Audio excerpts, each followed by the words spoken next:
거룩하시고 은혜로우신 우리 아버지 하나님, 우리를 구원해 주시고 주님 앞에 갈 때까지 늘 은혜 가운데서 인도해 주신 것을 생각할 때 참으로 하나님께 감사와 찬송과 영광을 돌립니다. 지난 한 해 동안 주님께서 인도하신 가운데 우리 안에 많은 영혼들이 구원받게 하시고 또 2010년 새해를 주신 것 참으로 감사드립니다.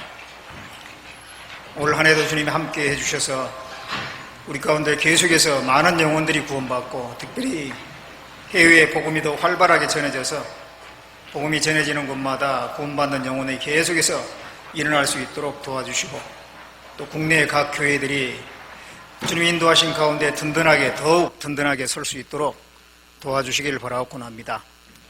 또한 우리 개개인의 그 신앙생활도 좀 더 진보하고 좀 더 주님을 닮아가는 그런 모습이 될 수 있도록 인도해 주시옵소서. 이번 동계수련회 이제 이틀째를 맞았습니다. 오늘도 주님께서 함께 하신 가운데 말씀과 교제와 여러 가지 활동을 통해서 참으로 하나님의 그 크신 은혜를 더욱더 알 수 있게 도와주시고 주님 안에서 우리가 하나라고 하는 것을 깨닫는 귀한 시간들이 될 수 있도록 인도해 주시옵소서. 이 시간 또 주님의 말씀을 배우는 시간입니다. 여기에 참석하신 모든 분들에게 마땅히 깨달아야 될 그 말씀을 허락해 주시고 이 시간 전국에 동시에 또 말씀이 전해지고 있습니다. 주님께서 어디든지 함께 해주셔서 참석하신 모든 분들에게 참으로 은혜로운 시간이 될 수 있도록 도와주시옵소서. 우리는 너무도 부족하고 연약하지만 성령께서 우리를 통해서 일하실 때에 참으로 큰 역사가 나타난 줄 압니다. 오늘도 주님께서 함께 해주시고 오로지 하나님께만 영광이 될 수 있도록 도와주시옵소서. 주님께만 모든 것을 부탁드리면서 예수님의 이름으로 기도드렸습니다. 아멘. 2010년 새해 첫날입니다. 인사드리겠습니다. 새해도 주님 안에서 영육간에 강건하시기를 빌겠습니다. 예.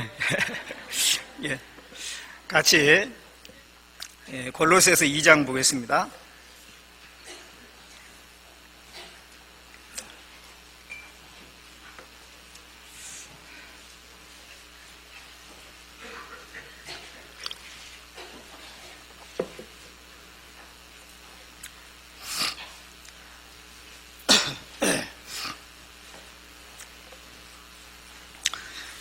골로새서 2장 6절 7절 말씀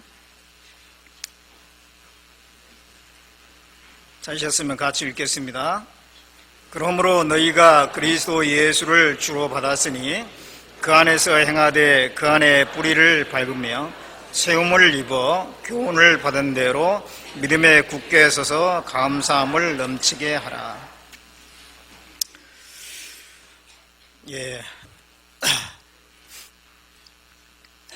오늘은 무슨 말씀을 드릴까 하다가 그리스도인의 그 신분 중에서 종으로서의 그리스도인에 대해서 좀 말씀을 같이 배우겠다는 그런 생각을 했습니다.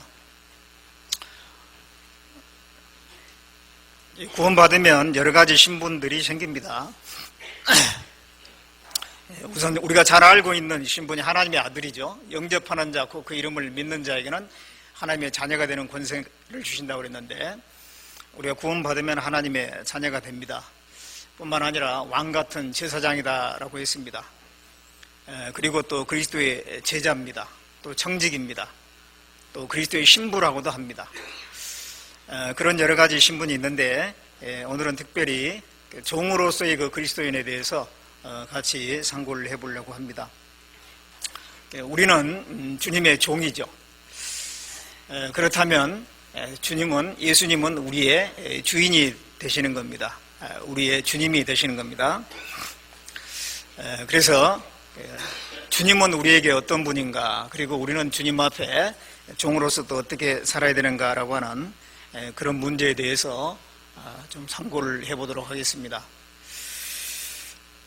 골로새서 2장 6절 말씀에 그러므로 너희가 그리스도 예수를 주로 받았으니 그 안에서 행하되, 그리스도 예수를 주님으로 받았다라고 했습니다. 예수님은 우리의 주님이십니다. 그것을 알고 그 안에서 행하고 그 안에 뿌리를 박을 때 믿음에 굳게 서고 감사함이 넘치는 그런 삶을 살 수가 있습니다.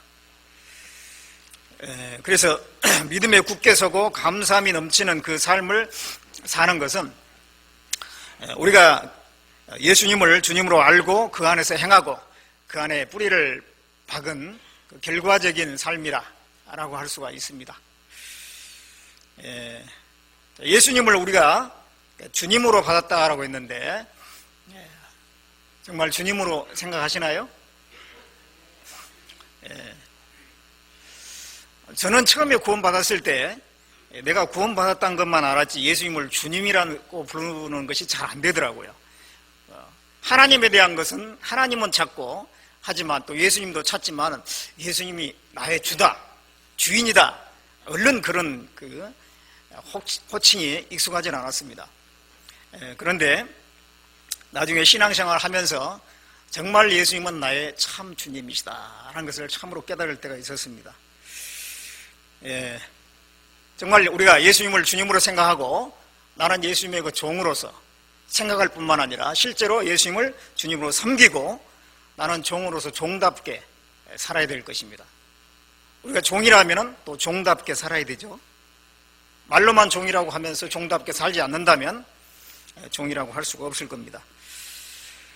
예수님은 우리의 주님이십니다. 그 예수님은 우리에게 어떤 분인가, 우리 주님은 우리에게 어떤 분인가, 우리는 어떤 주인을 만났는지, 또 주님은 주인으로서 우리에게 어떻게 행하시는지 하는 것을 먼저 좀 상고를 해보도록 하겠습니다. 예수님은, 우리 주님은 우리를 먼저 사랑하신 분입니다. 요한복음 15장 보겠습니다.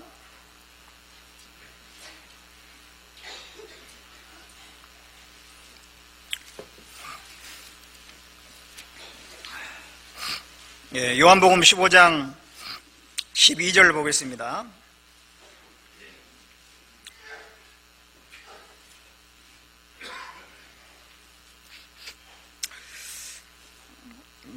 같이 읽어보겠습니다. 내 계명은 곧 내가 너희를 사랑한 것 같이 너희도 서로 사랑하라 하는 이것이니라. 우리 주님은 우리를 사랑하십니다. 내가 너희를 사랑한 것 같이 이 말씀 속에 주님께서 우리를 사랑하신다는 것을 알 수가 있습니다. 주인이라고 다 종을 사랑한 건 아니죠. 이 종은 주인에게 있어서 어떤 재산적인 개념밖에 되지 않는 경우도 있습니다. 그래서 이 종이 병이 든다든가 쓸모가 없다든가 가치가 없으면은 내쫓아버린다든가 버린다든가 그런 경우도 있습니다. 다윗이 들판에서 한 소년을 만났는데 그 소년은 3일 동안 굶어서 먹질 못해서 거의 죽기 직전이었습니다. 그에게 많은 그 먹을 것을 주고 물어봤더니 그 소년은 얘기합니다. 자기는 애굽의 소년인데 자기 주인은 아말렉 사람인데 자기가 병들었으므로 주인이 자기를 버렸다는 것입니다. 그래서 3일 동안 밤낮으로 먹지 못했어요. 어떤 주인은 그 종을 좀 더 불쌍히 여기지 않습니다. 쓸모없으면 갖다가 버리기도 합니다. 그런가 하면은 종을 또 아주 사랑하는 그런 주인도 있어요. 한 백부장이 있었는데 그 백부장이 자기 종을 그렇게 사랑했습니다. 백부장의 그 사랑하는 종이 병이 들었습니다. 그래서 그 병든 종을 치료하기 위해서 백방으로 노력했지만 안 됐죠. 그래서 예수님께서 병을 치료한다는 그 소식을 듣고 예수님에게 사람을 보냅니다. 내 사랑하는 종이 병이 들었나이다. 그래서 예수님께서 그 종의 병을 치료해 주죠. 누가복음 7장 2절에 보면은 백부장의 사랑하는 종이 병이 들었다 그랬습니다. 종이지만 참으로 인격적으로 사랑했던 것 같습니다. 또 인격적으로 대우를 해줬겠죠. 그런데 우리 주님은 얼마나 우리를 사랑하십니까? 자신을 다 내주기까지. 주님의 그 모든 생애는 우리를 위한 것이잖아요. 예수님의 출생과 생애와 그리고 그 많은 고난, 그리고 죽음, 부활, 승천, 재림, 그 모든 것은 우리를 위한 것입니다. 주님은 자신의 모든 생애를 우리를 위해서 내주셨어요. 우리 죄를 사하기 위해서 모든 피를 흘려주셨습니다. 로마서 5장 8절 말씀 우리가 잘 알죠. 그리스도께서 우리가 아직 죄인 됐을 때 그리스도께서 우리를 위하여 죽으심으로 하나님께서 우리에 대한 자기 사랑을 확증하셨느니라. 우리가 하나님의 사랑을 특별히 받을 만한 자격이 없을 때, 우리가 죄를 짓고 있었을 때, 하나님을 알지 못하고 있을 때 하나님께서 먼저 우리를 사랑해 주시고 그리스도께서는 자신의 모든 것을 우리를 위해서 내어주셨습니다. 자신의 모든 삶을 내주셨습니다. 그만큼 우리를 사랑하셨어요. 이 세상에 과거에 주인과 종의 제도가 있었죠. 우리나라도. 요즘에는 없습니다만은 다른 나라는 또 그런 제도가 있는 나라가 많이 있을 거예요. 그러나 어떤 주인도 예수님처럼 종을 사랑하는 그런 주인은 없을 겁니다. 우리 주님은 우리를 사랑하사 우리를 죄에서 해방해 주신 분입니다.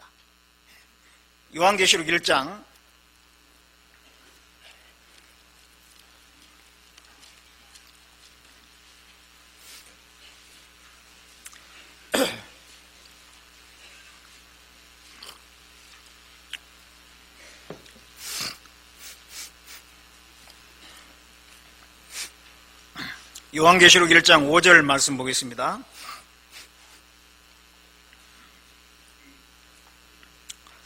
자, 읽겠습니다. 또 충성된 증인으로 죽은 자들 가운데서 먼저 나시고 땅의 임금들의 머리가 되신 예수 그리스도로 말미암아 은혜와 평강이 너희에게 있기를 원하노라. 그 다음부터 6절까지 같이 읽겠습니다. 우리를 사랑하사 그의 피로 우리 죄에서 우리를 해방하시고 그 아버지 하나님을 위하여 우리를 나라와 제사장으로 삼으신 그에게 영광과 능력이 세세토록 있기를 원하노라. 아멘. 여기에 우리를 사랑하사 그의 피로 우리를 죄에서 해방하셨다라고 했습니다. 예수님은 우리를 죄에서 해방하신 분입니다. 원래 우리는 죄의 종이었죠. 아담이 범죄한 이후 아담 안에서 우리는 죄의 종으로 이 땅에 죄의 종의 신분으로 태어난 것입니다. 우리는 사단에 매여 있었고 죄에 매여 있었습니다. 온갖 세상의 풍속에 매여서 살았습니다. 죄의 종입니다. 그런데 거기서 우리를 해방해 주셨다고 했습니다. 해방. 누가? 예수님이. 로마서 6장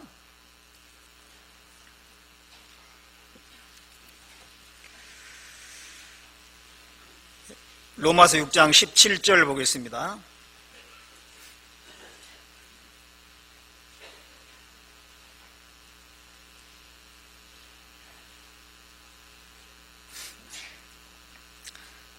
(17절) (18절) 같이 읽어보겠습니다. 하나님께 감사하리로다. 너희가 본래 죄의 종이더니 너희에게 전하여 준 바 교훈의 본을 마음으로 순종하여 죄에게서 해방되어 의에게 종이 되었느니라. 너희가 본래 죄의 종이더니 그랬습니다. 본래 죄의 종이었습니다. 어떤 사람은 쾌락의 종입니다. 쾌락을 쫓아가요. 어떤 사람은 명예의 종, 명예를 평생 그 명예를 추구해서 자기의 모든 것을 다 바치는 사람, 시간과 정력과 모든 것을 다 바치는 거예요. 어떤 사람은 술에 질질 끌려다닙니다. 술 먹을 일 없나? 술의 종, 도박의 종, 어떤 사람은 폭력의 종, 폭력계, 그 조직폭력배 그 가운데 살아가는 사람도 많이 있잖아요. 어떤 사람은 돈의 종입니다. 어떤 사람은 어떤 스피드의 종, 막 그 오토바이 타고 막 질주하는 거 있잖아. 거기서 어떤 쾌감을 느낀다든가 그런 사람들도 있잖아요. 어떤 사람은 만화나 영화에 푹 빠져 있는 사람도 있습니다. 어떤 그런 그 죄에 끌려다니는 겁니다. 죄에 매여 사는 겁니다. 사탄에 매여 살고 죄에 매여 살고 세상 풍속에 매여 살고 결국 우상 숭배하고 살아가는 것입니다. 그것이 죄의 종의 모습이에요. 마치 그 애굽 사람들 가운데 이스라엘 민족들이 애굽 가운데 있었잖아요. 400년 동안 종살이 한 것입니다. 그들에겐 주권도 없고 자유도 없고 그 바로의 압제 아래서 바로가 시키는 대로 노역을 하면서 그들의 매여서 살았습니다. 그 가운데 우상 숭배하면서 살았을 거예요. 모세가 40일간 자리를 배운 적이 있었잖아요. 그때 이스라엘 사람들은 금방 금송아지 우상을 만들어서 섬겼습니다. 그런 걸 보면은 애굽에서 분명히 그 우상을 섬기며 살았을 거예요. 그 가운데서 하나님께서는 모세를 보내서 이스라엘 민족을 구원해냈습니다. 해방시켜 주었습니다. 자유케 했습니다. 그 모세는 바로 예수 그리스도의 그림자죠. 예수님께서 이 땅에 오셔서 죄인에게 진정한 자유를 주시기 위해서 오셨습니다. 우리에게 예수님께서 자유를 주신 거예요. 우리의 죄를 해결해 주시고 죄에서, 죄의 세력에서, 사단의 권세에서 우리를 벗어나게 해주셨습니다. 우리의 그 결박을 푸신 거예요. 시편 116장 보겠습니다.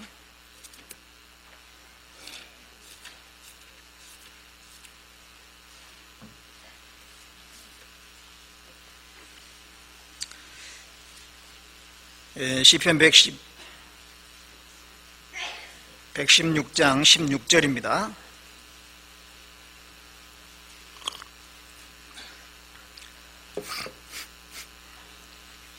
같이 읽어보겠습니다. 여호와여, 나는 진실로 주의 종이요 주의 여종의 아들 곧 주의 종이라. 주께서 나의 결박을 푸셨나이다. 주께서 나의 결박을 푸셨나이다 했습니다. 구원받은 사람은 그 결박에서 풀림받는 날이 있죠.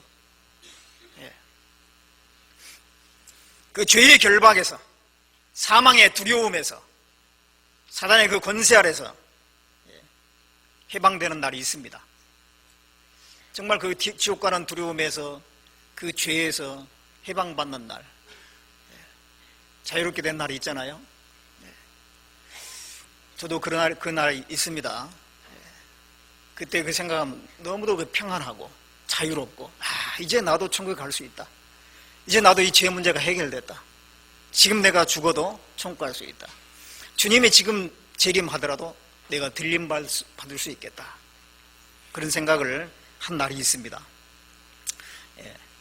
사람은 지옥에 대한 두려움이 있습니다.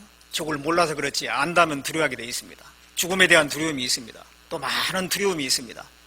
그런 가운데서 우리가 구원받을 때 그 모든 결박에서 해방이 되는 것입니다.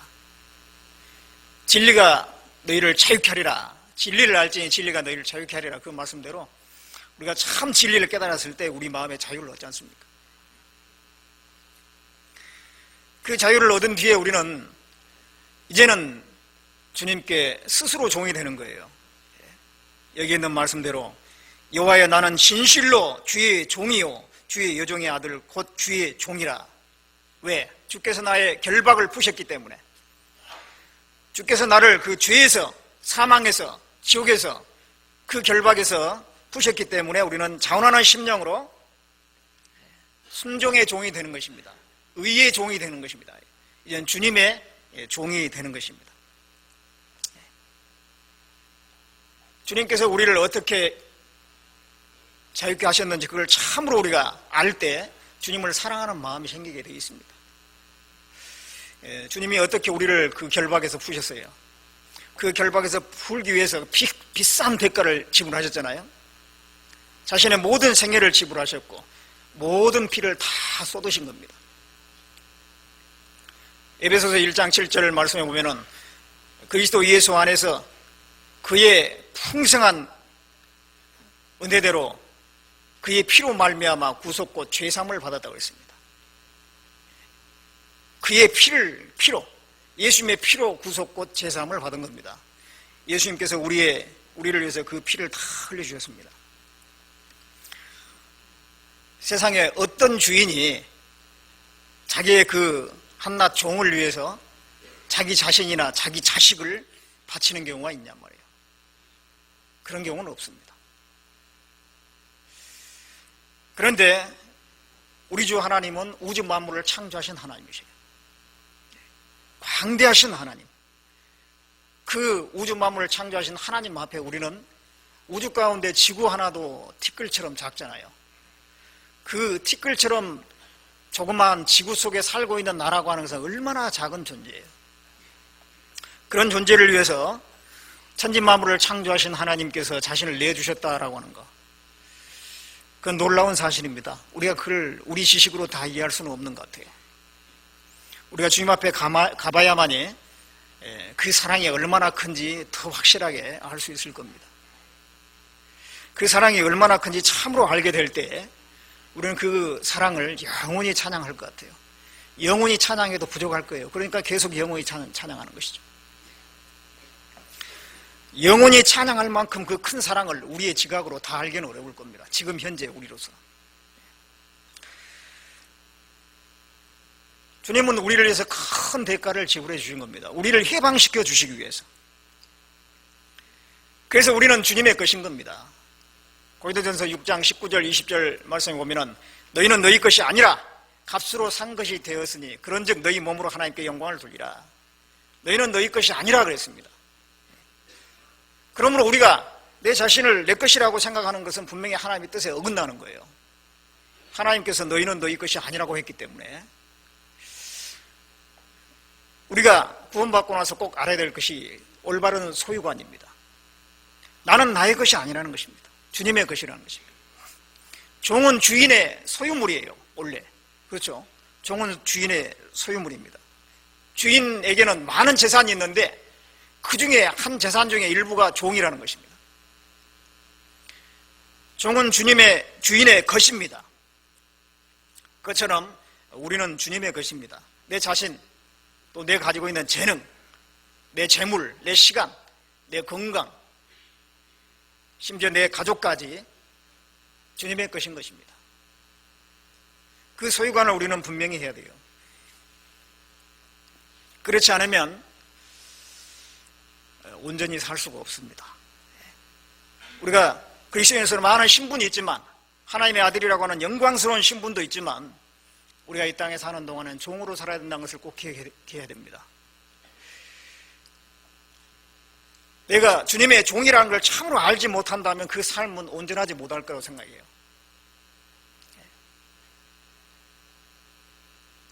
그래서 우리는 주님께서 비싼 대가를 지불하고 주님의 것으로 산 주님의 소유라고 하는 것, 그걸 알아야 됩니다.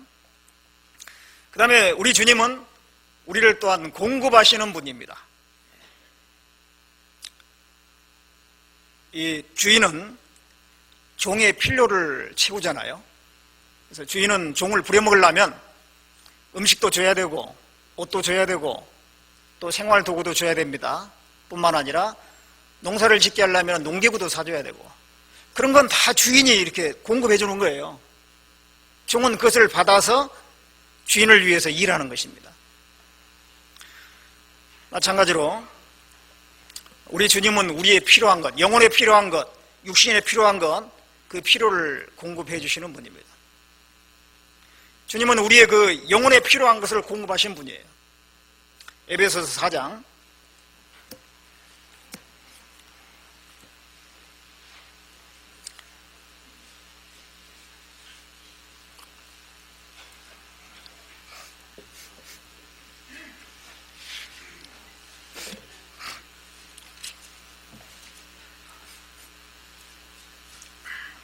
에베소서 4장 7절 8절 말씀입니다.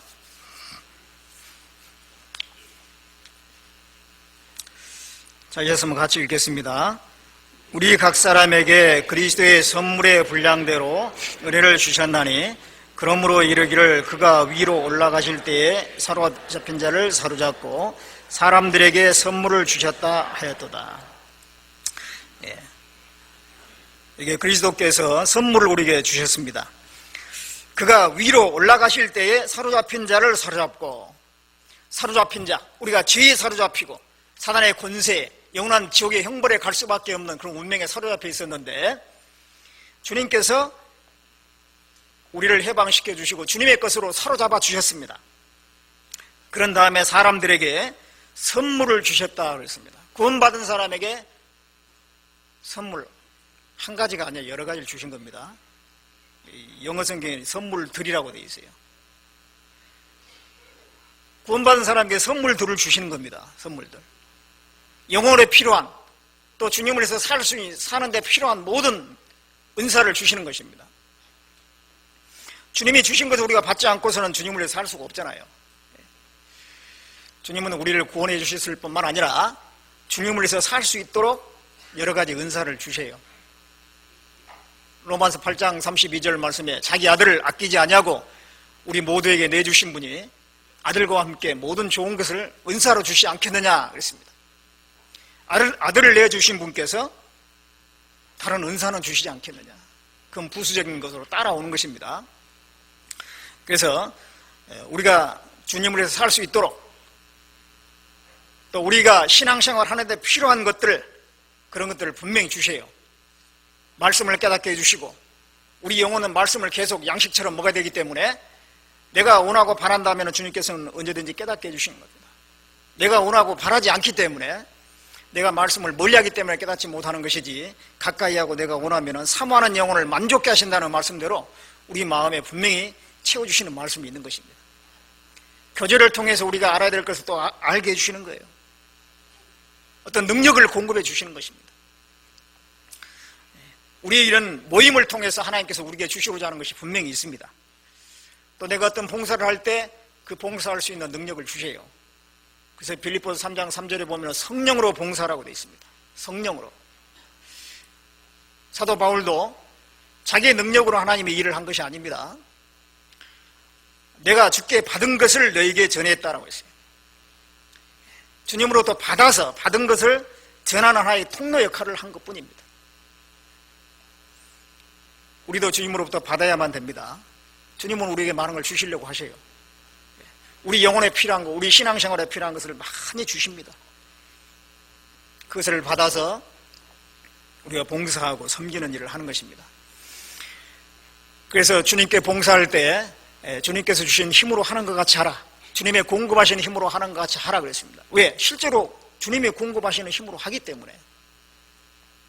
그래서 우리 영혼에 필요한 것을 주님께서는 분명히 주십니다. 그래서 우리는 봉사하고 나서도 주님께 영광 돌릴 수밖에 없어요. 주님께서 주신 걸 받아서 그대로 순종해서 했기 때문에 오로지 주님께 우리가 영광을 돌리는 것입니다. 뿐만 아니라 육신에 필요한 것도 다 주십니다. 빌립보서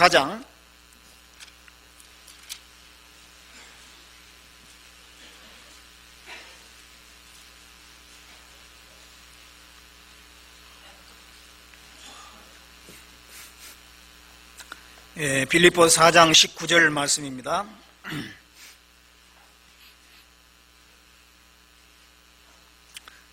같이 읽겠습니다. 나의 하나님이 그리스도 예수 안에서 영광 가운데 그 풍성한 대로 너희 모든 쓸 것을 채우시리라. 나의 하나님이 그리스도 안에서, 그리스도 예수 안에서 영광 가운데 그 풍성한 대로 너희 모든 쓸 것을 채우시리라. 여기서 쓸 것은 육신에 필요한 것들, 우리가 육신을 입고 있기 때문에 육신에 필요한 것들이 있습니다. 먹어야 됩니다. 또 수면을 취해야 됩니다. 또 우리가 살아가는 데 필요한 많은 것들이 있습니다. 물질도 필요합니다. 그런 것들을 하나님께서 도외시한 것이 아니라 그런 것까지 채워주신다는 것입니다. 왜 그런 걸 채워주십니까? 주님을 위해서 살기 위해서, 살게 하도록 하기 위해서. 이 빌립보 교회는 참으로 복음의 역사에 함께 동참하고 하나님의 일에 적극적이었던 그런 교회잖아요. 그렇기 때문에 그 복음을 위해서 살도록 하기 위해서 더 채워준다, 그런 얘기입니다. 우리가 주님의 그 복음을 위해서 살고자 하는 간절한 마음만 있다면 주님께서 분명히 물질적인 것도 다 채워주시는 겁니다. 그것이 약속이죠. 먼저 하나님 나라와 의를 구하면 이 모든 것을 내게 더하시리라. 그것은 분명한 하나님의 약속입니다. 그래서 구원받은 그리스도인들은 결코 물질적인 것 때문에 염려하거나 근심하거나 그럴 필요가 없는 겁니다. 내게 필요한 대로 다 채워주시는 겁니다. 내가 부족하다고 생각할지 모르겠지만 하나님 보실 때는 그것이 내게 족한 정도일 겁니다. 영원한 나의 목자시니 내가 부족함이 없다라고 말씀했는데 분명히 그렇습니다. 하나님께서 내게 필요한 대로, 내가 원하는 대로가 아니라 내게 필요한 대로 분명히 채워주세요. 내가 생각할 때 부족하든 많든 간에 어떻든 뭔가를 내가 가지고 있잖아요. 그 가지고 있는 것이 누구로부터 왔느냐 이 말이에요. 내게 있는 것 중에 받지 않은 것이 무엇이냐. 고린도전서 4장에 그런 말씀이 있죠. 내게 있는 것 중에 받지 않은 것이 뭐냐. 받았은즉 어찌하여 받지 않은 것처럼 자랑하느냐. 우리는 주님을 자랑할 뿐이지 내가 직업 좋다고 자랑할 것도 없고 내가 돈 많다고 자랑할 것도 없습니다. 내가 잘 산다고 더 많은 지식이 있다고 많이 배웠다고 자랑할 것도 하나도 없죠. 오로지 그 모든 걸 주신 주님께 감사하고 또 주님을 위해서 그것을 잘 선용해야 될 것입니다. 그래서 주님은 우리에게 영혼에 필요한 것, 육신에 필요한 것 공급하신 분이에요. 주인이 종에게 공급하듯이 우리 주님도 우리에게 계속 지금 공급하고 계신 겁니다. 뿐만 아니라 우리 주님은 우리를 체휼하시고 우리를 도와주시는 분이라고 했습니다. 히브리서 4장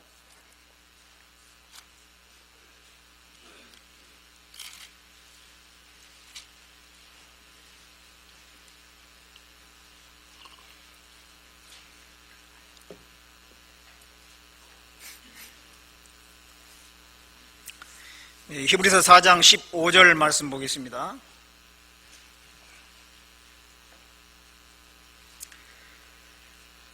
(15절) 16절 같이 읽어보겠습니다. 우리에게 있는 대제사장은 우리의 연약함을 체휼하지 아니하는 자가 아니요 모든 일에 우리와 한결같이 시험을 받은 자로되 죄는 없으시니라. 그러므로 우리가 긍휼하심을 받고 때를 따라 돕는 은혜를 얻기 위하여 은혜의 보좌 앞에 담대히 나갈 것입니다.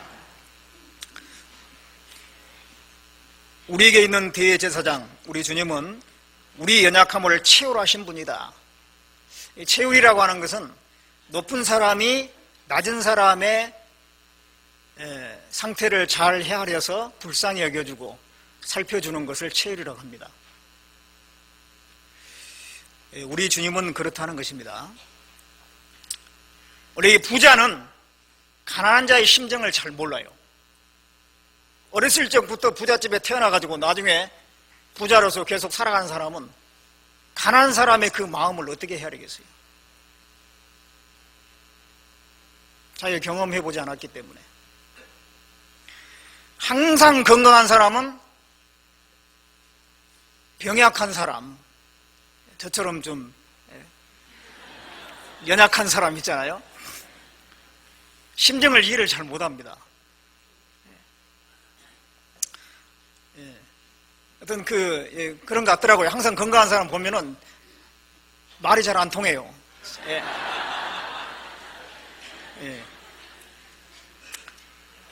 그리고 부리는 사람이잖아요. 부리는 사람은 부림을 받는 종의 심정을 다 이해를 못해요. 옛날에 보면은 그렇잖아요. 주인집에 태어나가지고 주인 아들이 성장해서 또 주인이에요. 그러면 자기를 따르는, 자기를 시종드는 그 종의 심정을 어떻게 알겠어요? 자기가 종된 적이 없는데. 그죠? 사람은 경험하지 않고서는 그걸 알지 못합니다. 특히 높은 사람은 낮은 사람, 비참한 그 삶을 살고 있는 사람의 심정을 잘 이해 못하는 겁니다. 그러나 우리 주님은 아신다는 거예요. 우리를 체휼하지 않은 분이 아니라는 것입니다. 체휼하신다는 것입니다. 한결같이 우리와 함께 우리와 같이 시험을 받으신 분입니다. 왜? 우리하고 똑같은 육체를 입고 이 땅에 오셨어요. 그렇기 때문에 우리의 마음을 다 아심과 우리의 심정을 다 아신다는 거예요. 우리가 당한 것을 다 경험하셨기 때문에. 주님의 육체는 특별히 연약했습니다. 마른 땅에서 나온 줄기와 같이 고운 모양도 없고 풍채도 없고 흠모할 만한 아름다운 것이 없다고 했어요. 육체적으로는 아주 연약하고 보통 사람보다 더 못한 그런 육체를 가지고 태어났습니다. 그래서 그 육체의 컴플렉스를 가지고 있는 사람을 다 이해하실 거예요, 주님은. 그리고 주님은 배고픔의 고통을 경험하신 분입니다. 40일 금식한 적 있잖아요. 40일 동안. 이 중에 40일 금식해 보셨어요? 아무도 안 계시죠? 저도 안 해봤습니다.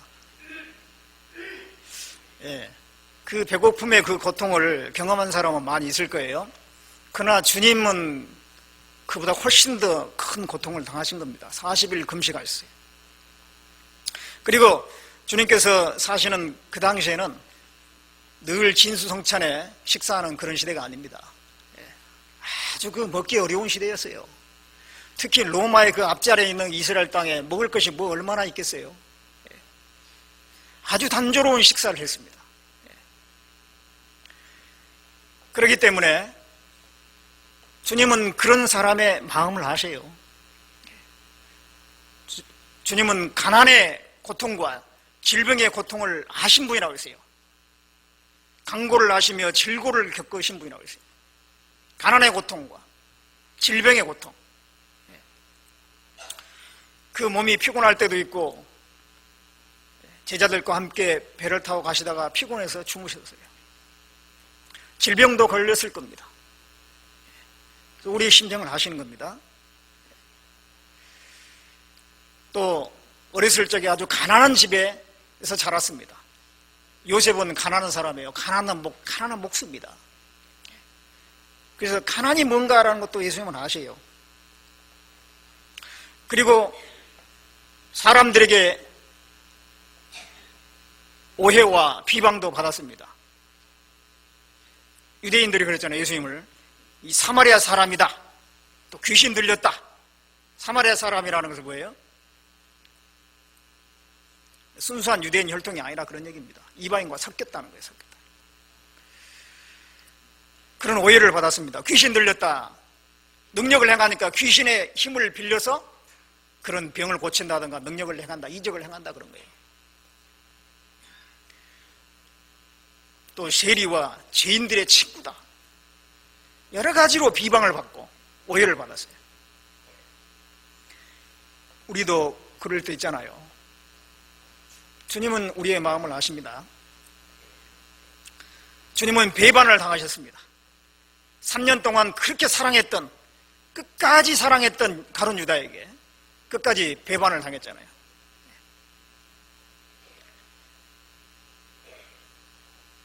우리도 배반당할 때가 있어요.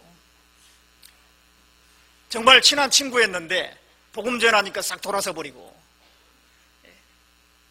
직장 동료 잘 지내다가 복음 전하니까 돌아서 버리고, 그런 경우 있습니다. 예수님은 모욕을 당했습니다. 어떤 모욕을 당했습니까? 예수님이 십자가에 못 박혀 죽으시기 바로 전에 군병들에 의해서 조롱을 당했어요. 브라이도리온이라고 하는 그 광장에 예수님이 이제 서 있습니다. 그때 군병들이 예수님 머리에다가 마땅히 면류관을 씌워야 되는데 대신 가시관을 씌웠습니다. 통치자들이 들고 있는 호를 들고 있어야 되는데 갈대를 들라고 그랬어요. 갈대. 홀처럼. 그리고 자색옷을 입혔습니다. 그런 다음에 온 군대가 모여서 그 앞에 절을 했다고 되어 있어요. 그 온 군대가 몇 명 정도 되냐? 한 600명 정도 됩니다. 한 600명의 그 사람들이, 군병들이 예수님 앞에 절하면서 진짜 경배하기 위해서 절했어요? 모욕하는 겁니다. 조롱하는 겁니다. 유대인의 왕이여 평안할지어다. 그리고 난 다음에 갈대를 뺏어가지고 때리고 침뱉고 조롱했습니다. 이 사람이 한 사람 앞에서만 조롱받아도 잊을 수가 없습니다. 근데 600명 앞에서 공개적으로 조롱을 받는다는 것은 말할 수 없는 정신적인 고통일 거예요. 우리가 신앙생활을 하다 보면 조롱당할 때도 있잖아요. 오해받을 때도 있고 핍박을 받을 때도 있습니다. 그러나 우리 주님은 우리의 모든 심정을 아신다는 겁니다. 한결같이 우리와 시험을, 우리가 같은 그 시험을 받으신 분이니까 우리를 체휼하신 분입니다. 그래서 우리는 주님의 그 은혜의 보좌 앞에 담대히 나갈 수 있는 거예요. 도와달라고, 우리가 동일한 그 처지에 처했을 때 주님께 도와달라고 기도할 수가 또 있습니다. 그래서 16절 말씀에 그러므로 우리가 긍휼하심을 받고 때를 따라 돕는 은혜를 얻게 하여 은혜의 보좌 앞에 담대히 나갈 것이니라. 은혜의 보좌 앞에 담대히. 주님은 우리를 도와주신 분입니다. 우리를 체휼해 주신 분이에요. 우리 심정을 다 헤아려 주신 분이에요. 그래서 우리는 주님 앞에 나갈 수가 있는 것입니다. 또 우리 주님은 우리를 섬겨주신 분입니다. 먼저 우리를 섬겨주셨어요. 빌립보서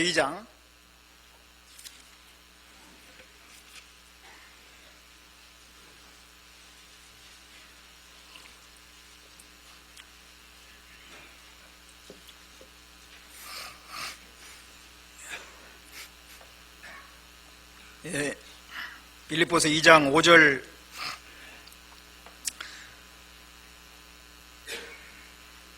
부터 8절까지 같이 읽겠습니다. 너희 안에 이 마음을 품으라. 곧 그리스도 예수의 마음이니 그는 근본 하나님의 본뜻이나 하나님과 동등됨을 취할 것으로 여기지 아니하시고 오히려 자기를 비어 종의 형체를 가져 사람들과 같이 되었고 사람의 모양으로 나타났음에 자기를 낮추시고 죽기까지 복종하셨으니 그 십자가에 죽으심이라. 우리가 예수님의 마음을 본받아야 된다고 되어 있는데 그 예수님의 마음은 겸손이에요. 섬김입니다. 주님은 하나님이시잖아요. 그런데 자기를 비어 종의 형체를 가져 사람과 같이 되었고 사람의 모양으로 나타나셨고 죽기까지 복종하셨습니다. 십자가에 죽으셨습니다. 그 모든 것은 우리를 섬기는 거예요. 섬기는 거. 마가복음 10장 45절 말씀에 인자에 온 것은 섬김을 받으려 함이라 이 아니라 도리어 섬기려 하고 자기 목숨을 많은 사람의 대속물로 주려 함이라 그랬습니다. 섬김 받기 위해서 온 게 아니라 섬겨주시려고 이 땅에 오셨어요. 창조주 하나님께서 나를 섬겨주셨다. 그걸 생각해야 됩니다. 지극히 높으신 분이 지극히 천한 우리를 섬기기 위해서 오셨습니다. 그리고 실제적으로 섬겨주셨어요. 우리는 그 주님의 섬김을 받았기 때문에 우리는 정말 황송한 마음으로 주님을 또 섬겨야 되는 것이죠. 주님은 이러한 분입니다. 우리의 주인 되신 주님은 이런 분이에요.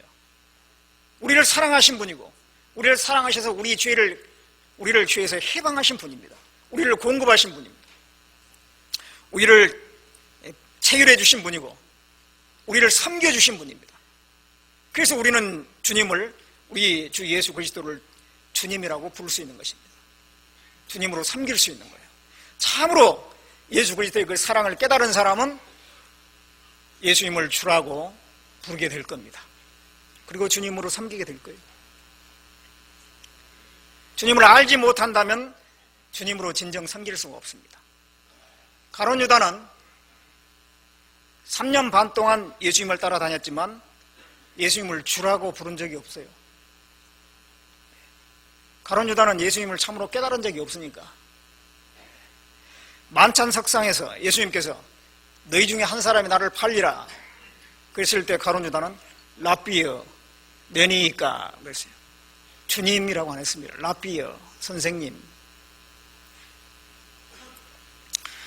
그리고 겟세마네 동산에서 대제사장의 그 하속들을 데리고 인도에서 왔잖아요.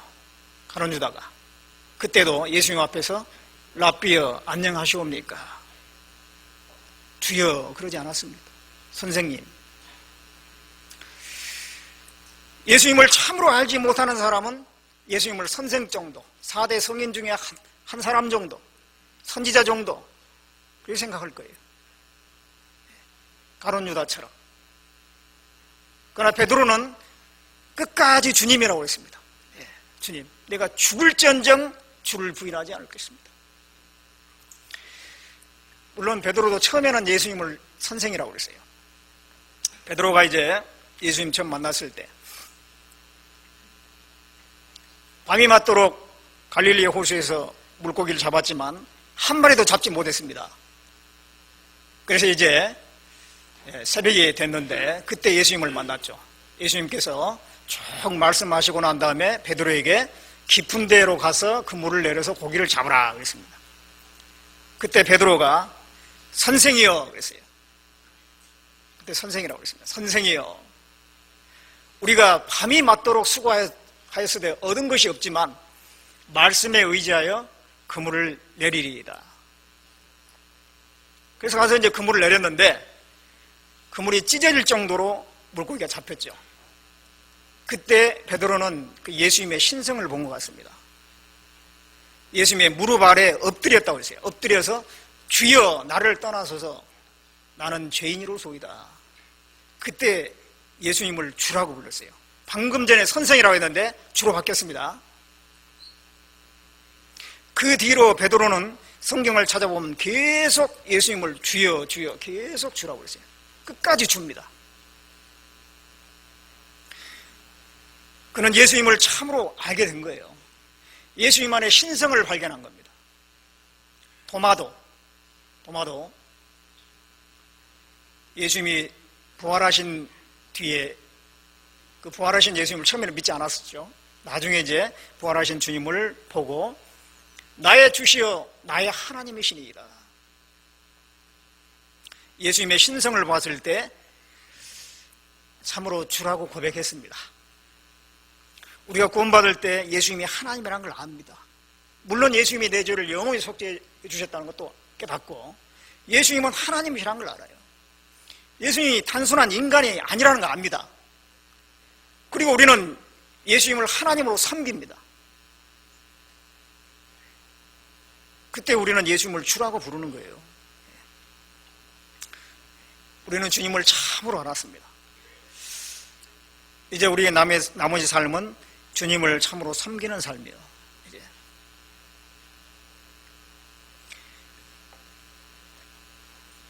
그러면 우리가 주님을 어떤 마음으로 섬겨야 되는가? 종으로서 어떤 자세를 가지고 섬겨야 되냐 이 말이죠.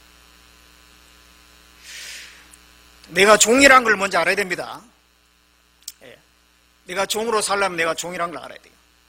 참으로 하나님을 한 사람은 자기를 하나님 앞에 종이라고 했습니다. 아브라함은 하나님 앞에 자기를 종이라고 했어요. 모세도 스스로 종이라고 그랬습니다. 다윗도 스스로를 종이라고 했습니다. 사도 바울도 역시 종이라고 했습니다. 참으로 하나님을 아는 사람은 자기를 하나님 앞에 종이라고 낮췄어요. 존 뉴턴이라는 사람이 있죠. 그 노예들을 매매했던 중간 상인이죠. 노예를 잡아서 팔았던 아주 그 나쁜 죄를 졌습니다. 그런 그가 나중에 이제 하나님을 발견하고 또 복음을 깨닫고 구원을 받았습니다. 그 다음에 이제 목사가 됐죠. 목사가 돼서 설교를 할 때는 늘 노예복을 입었다고 그래요. 왜 당신은 노예복을 입습니까? 저는 과거에 하나님을 알기 전에 죄의 종이었습니다. 죄의 노예였습니다. 그러나 이제는 주님의 종이요 주님의 노예입니다. 자기 항상 주님의 종이라고 하는 것을 잊지 않기 위해서 그런 복장을 했다고 합니다. 그렇습니다. 우리도 주님의 종이라고 하는 것을 잊지 말아야 됩니다. 자, 우리가 그러면 종으로서 어떻게 살아야 될 것인가 그것을 우리가 좀 생각을 해보겠습니다. 로마서 14장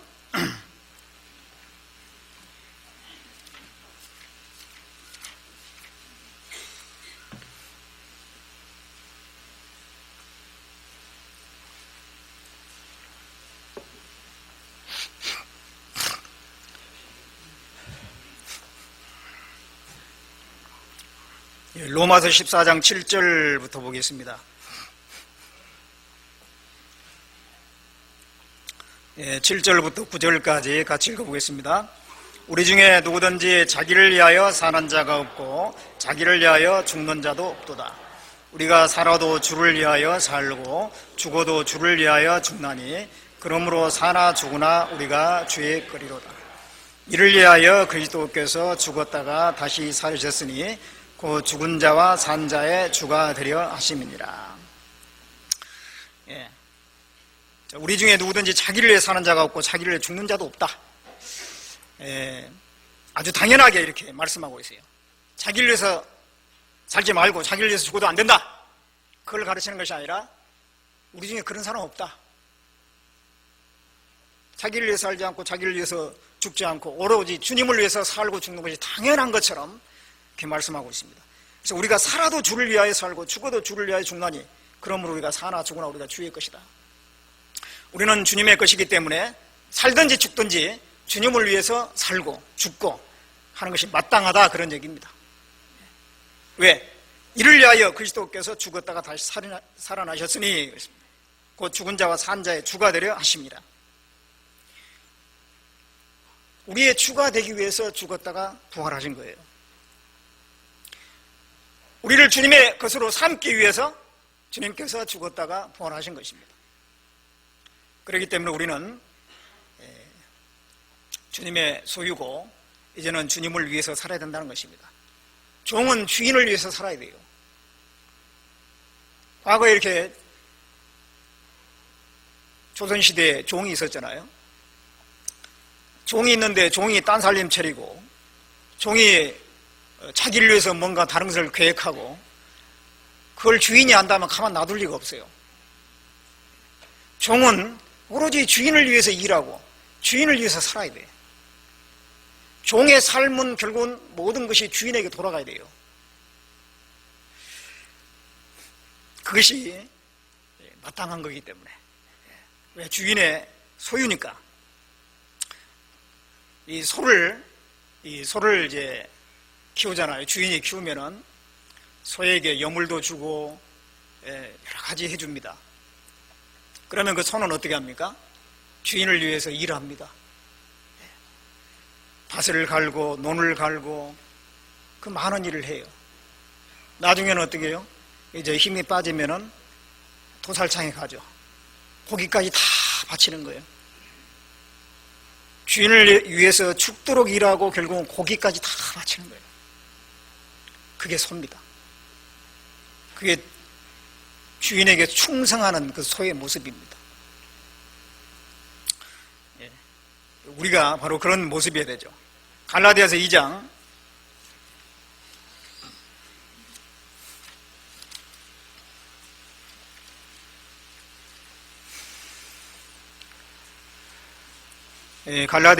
20절 말씀 보겠습니다.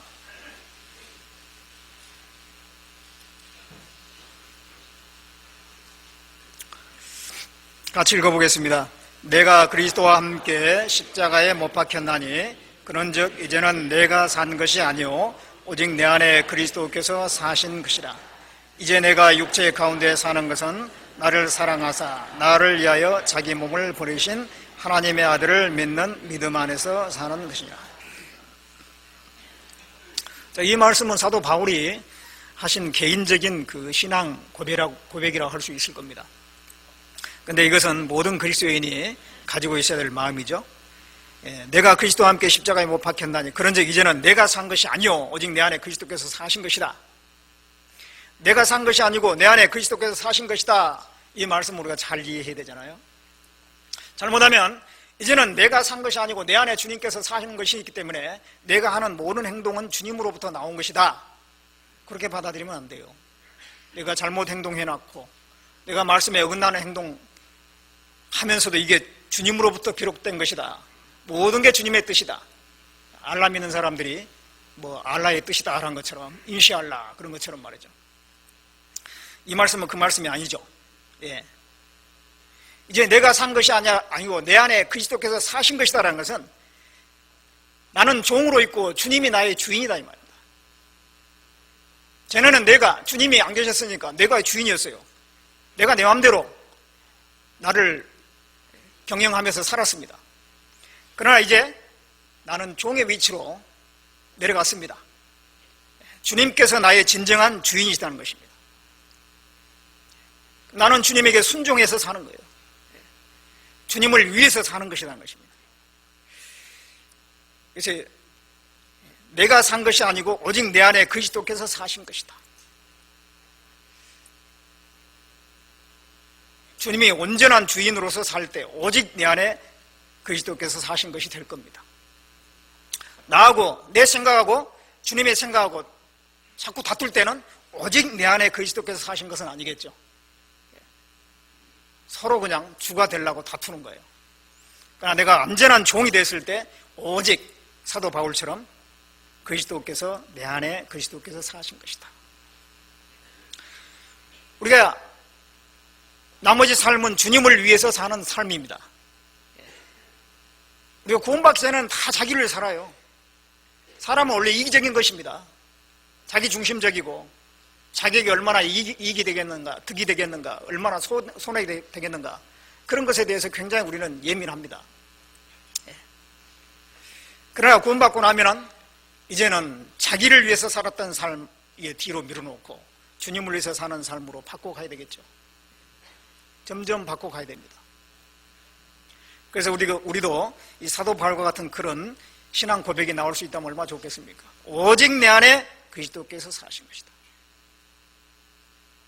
그런 삶을 살려면 그 뒷구절이 또 병행돼야 돼요. 이제 내가 육체 가운데 사는 것은 나를 사랑하사 나를 위하여 자기 몸을 버리신 하나님의 아들을 믿는 믿음 안에 사는 것이다.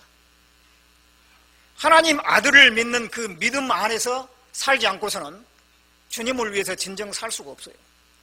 주님을 위해서 사는 것은 내 힘으로 사는 게 아니거든요. 주님을 믿는 그 믿음 안에서 주님을 위해서 살 수 있는 겁니다. 하나님을 진정으로 의지하는 그 믿음, 맡기는 믿음, 그게 없이 주님께 순종하는 믿음은 없습니다. 맡기는 믿음이 없이 순종하는 건 안 돼요. 나의 삶을 맡기고 나의 모든 걸 맡기지 않고서 주님께 순종하는 것은 안 되는 것입니다. 여기서 하나님의 아들이라고 특별히 하나님을 이런 단어를 넣어놨잖아요. 그 하나님, 전지전능하신 하나님, 전능하신 그 하나님, 그 아들을 믿는 믿음, 그 전능하신 분을 믿는 그 믿음, 그 믿음 안에서 우리가 살 때 또 주님을 위해서 우리가 사는 삶도 가능합니다. 그래서 우리의 삶은 종으로서 주인을 위해서 살듯이 우리는 주님을 믿고 의지하면서 또 주님께 순종해서 주님을 위해서 살아가는 삶입니다. 그리고 종은 이제 주인 외에 다른 것은 매이지 말아야 돼요. 종은 주인에게만 매여야 됩니다. 고린도전서 7장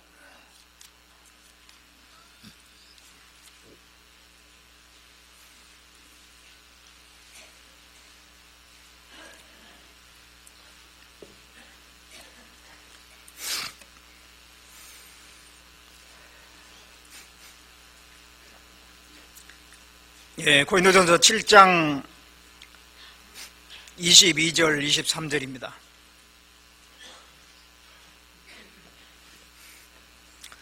같이 읽어보겠습니다.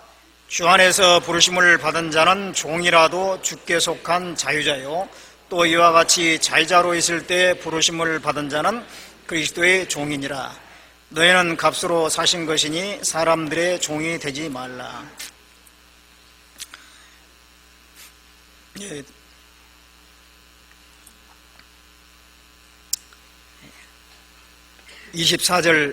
23절에 너희는 값으로 사신 것이니 사람들의 종이 되지 말라 그랬습니다. 우리는 그리스도의 종입니다. 22절 마지막 부분에 그리스도의 종이라 그랬죠. 그리스도의 종은 특별한 사람만의 종인 건 아닙니다. 바울 같은 사람, 베드로 같은 사람, 다윗과 같은 사람, 그런 사람들만이 주님의 종이지 그렇지 않습니다. 구원함을 받는 사람은 다 그리스도의 종입니다. 그래서 너희는 값으로 사신 것이니 사람들의 종이 되지 말라. 사람들의 종이 된다는 것은 사람에 매이는 거예요. 우리는 주님에게만 매여야 되는데 주님 말고 다른 것에 매여 있어요. 잡혀 있습니다. 그것 때문에 주님의 명령에 순종하지 못하는 거예요. 어떤 사람은 친구에 매여 있는 사람이 있어요. 구원받고 나서 이 친구 관계를 정리하지 못해가지고 신앙생활에 늘 성장하지 못하고 제자리에 머물러 있는 사람도 있습니다. 전에 친구들이 있잖아요. 옛날 친구들, 동창들. 부르면 나가는 거예요. 전화하면은 그것을 거절하지 못해. 그러는 동안에 온전한 구별이 안 되는 겁니다. 구별이 안 돼요. 그 친구 관계를 정리하지 않은 한 계속 그 관계에 계속 있는 것입니다. 그 상태 그대로 있는 겁니다. 어떤 사람은 부모에 매여 있는 사람이 있어요. 부모가 신앙생활을 반대하니까 꼼짝 못하고 구원은 받아서도 신앙생활을 그 이상 하지 않는 거예요. 어떤 사람은 자식에 매여 있어요. 특히 나이 많은 분들이 그래요. 은빛 장년에 계신 분들이 오히려 그 자녀들의 눈치를 많이 봅니다. 그래서 자녀들이 반대하니까, 자녀들이 싫어하니까 못 나오는 게 교회를. 그 자녀들에게 확 매여가지고 마땅히 하나님 앞에 할 일을 못하는 거예요. 어떤 사람은 아내에 매여 있습니다. 아내가 반대하니까. 어떤 사람은 남편에 매여 있어요. 남편이 반대하니까 교회를 못 나와. 남편이 무서운 거예요. 그럼 무서워할 거 없습니다. 그 남편이 나의 주가 되는 건 아닙니다. 나의 진정한 주는 예수님입니다. 예수님. 내가 정말 매야 될 분은 예수님이에요. 누가 더 무서운가요? 남편이 무서워요? 하나님 무서워? 당연히 하나님 무서운 겁니다. 내가 참으로 너희에게 두려워할 자를 보이리라. 하나님이라고 했습니다. 사람을 두려워하지 말라라고 되어 있습니다. 사람을 두려워하는 것은 거기에 매이는 것입니다. 매여요. 사단은 그걸 잘 알기 때문에 그 사람의 약점을 알기 때문에요. 어떤 사람을 통해서 그 사람을 확 붙잡아 놓은 거예요. 그 이상의 진전이 안 되는 겁니다. 우리 구원받은 그리스도인들은 왕의 명령이라 할지라도 매이면 안 돼요. 그것이 물론 하나님의 뜻에 맞다면 따라야 되겠지만은 정반대라면은 왕의 명령이라도 매이면 안 돼요. 다니엘은 그런 사람이었죠. 왕 외에 다른 것에 제사한다든가 기도하는 사람은 사자굴 속에 집어넣어버린다고 하는 왕명이 있었음에도 불구하고, 그걸 알았음에도 불구하고 그것에 매이지 않았습니다. 여전히 하나님께 기도했어요. 하루에 3번씩. 왕의 명령이 있었지만 거기에 매이지 않은 겁니다. 다니엘의 세 친구는 느부갓네살 왕이 금신상을 만들어 놓고 거기에 절하지 않으면 풀무불에 던져 넣어버린다라고 하는 그런 왕명이 있음에도 불구하고 거기에 매이지 않았어요. 절하지 않았습니다. 우상숭배를 하지 않았습니다. 그들은 왕의 명령보다는 하나님의 명령에 매인 거예요. 하나님께 매여 있습니다. 그들야말로 진정한 하나님을 주로 인정하는 사람들이잖아요. 주님에게만 매인 겁니다. 고린도전서 6장 12절을 보겠습니다.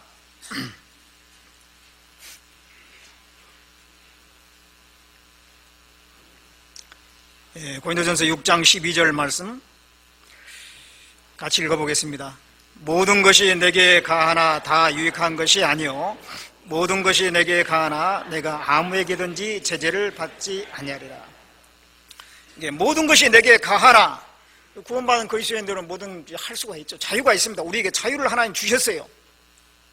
그러나 모든 것이 내게 다 유익한 것은 아니고 내가 아무에게든지 제재를 받지 아니하리라. 아무에게든지 제재를 받지 않는다. 이것은 주님 외에 다른 것에 제재받지 않는다. 나는 오로지 주님께만 매이고 주님께만 제재받는 사람이다. 그런 뜻이잖아요. 예. 우리가 잘못하면 죄에 매일 수가 있어요.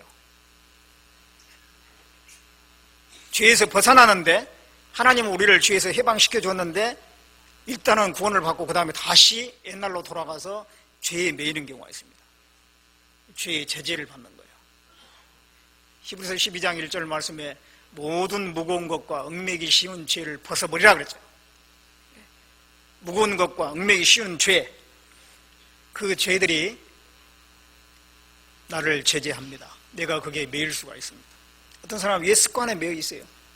술이나 담배 이걸 끊지 못해가지고, 특히 형제님들은요, 술, 담배를 끊지 못하면 신앙이 조금 더 성장하지 않아요. 그거 끊는 사람과 끊지 못한 사람하고는 신앙의 정도가 확 다릅니다. 그걸 끊으면 비로소 교제에 온전히 연합이 돼요. 사단은 그러한 끈을 가지고 그 사람을 꽉 매어 놓습니다. 그 부분이 정리 안 되면 결코 주님 앞에 진보된 신앙생활이 될 수가 없습니다. 어떤 사람은 TV 드라마에 매여 있는 사람도 있어요. 어떤 사람은 취미에 매여 있는 사람이 있습니다. 특별한 취미들. 취미가 물론 좋기는 한데요, 그리스도인으로서 합당치 않는 그런 취미도 있을 겁니다.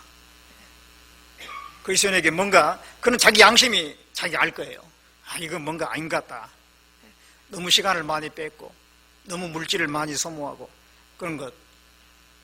운동 같은 경우도요, 적당한 운동은 괜찮은데 너무 그 물질을 많이 소모하는 운동을 한다든가, 너무 많은 시간 운동에 사로잡혔다든가, 그것도 뭔가 그리스도인에게 맞지 않을 겁니다.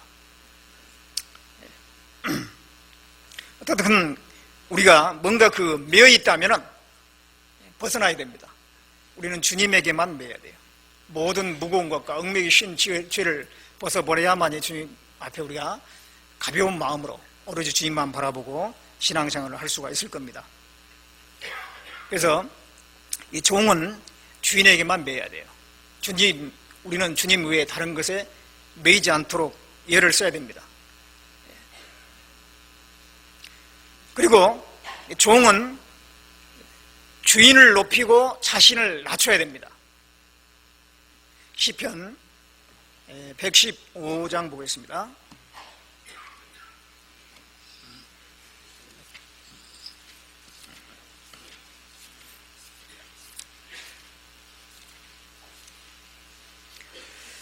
시편 115편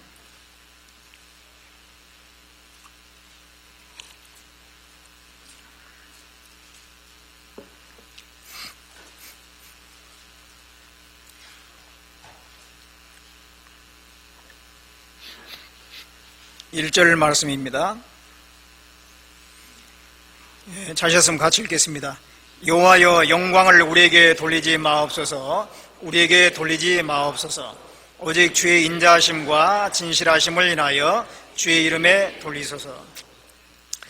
영광을 우리에게 돌리지 마옵소서. 우리에게 돌리지 마옵소서. 오직 주의 인자하심과 진실하심을 인하여 주의 이름에 돌리소서. 우리 마음이 이렇게 돼야 되겠죠. 종은 주인을 영광스럽게 하고 자기는 낮춰야 됩니다. 종이 너무 드러나면 안 돼요. 이 사극이나 그런 걸 보면요, 주인이 있고 종이 따라가잖아요. 그러면 주인은 어깨를 당당하게 펴고 다니는데 종은 뭔가 움츠리고 뭔가 좀 드러나지 않게 행동을 합니다. 주인이 드러나야 되는데 종이 자꾸 나서면 어떻게 돼요? 주인한테 책망을 받게 돼 있어요. 결코 주인을 기쁘게 하는 종이 아닙니다. 종은 자기 위치를 철저히 지켜야 돼요. 위치를 지키지 않으면, 잘못하면 주인에게 찍혀요. 그러면은 그 종이 또 어떻게 될지 몰라, 그 운명이. 그래서 지혜로운 종이라면은 자기 위치를 철저히 지키고 주인께만 영광이 가도록 예를 쓸 겁니다.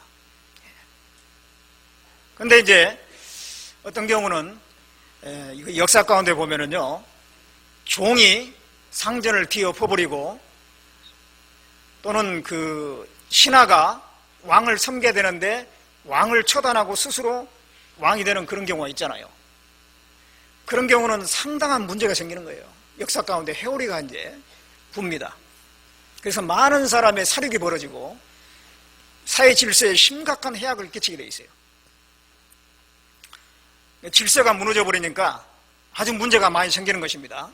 노비들이 난을 일으켜가지고 사회적으로 큰 문제가 되고 국가 전체가 막 흔들리는 겁니다.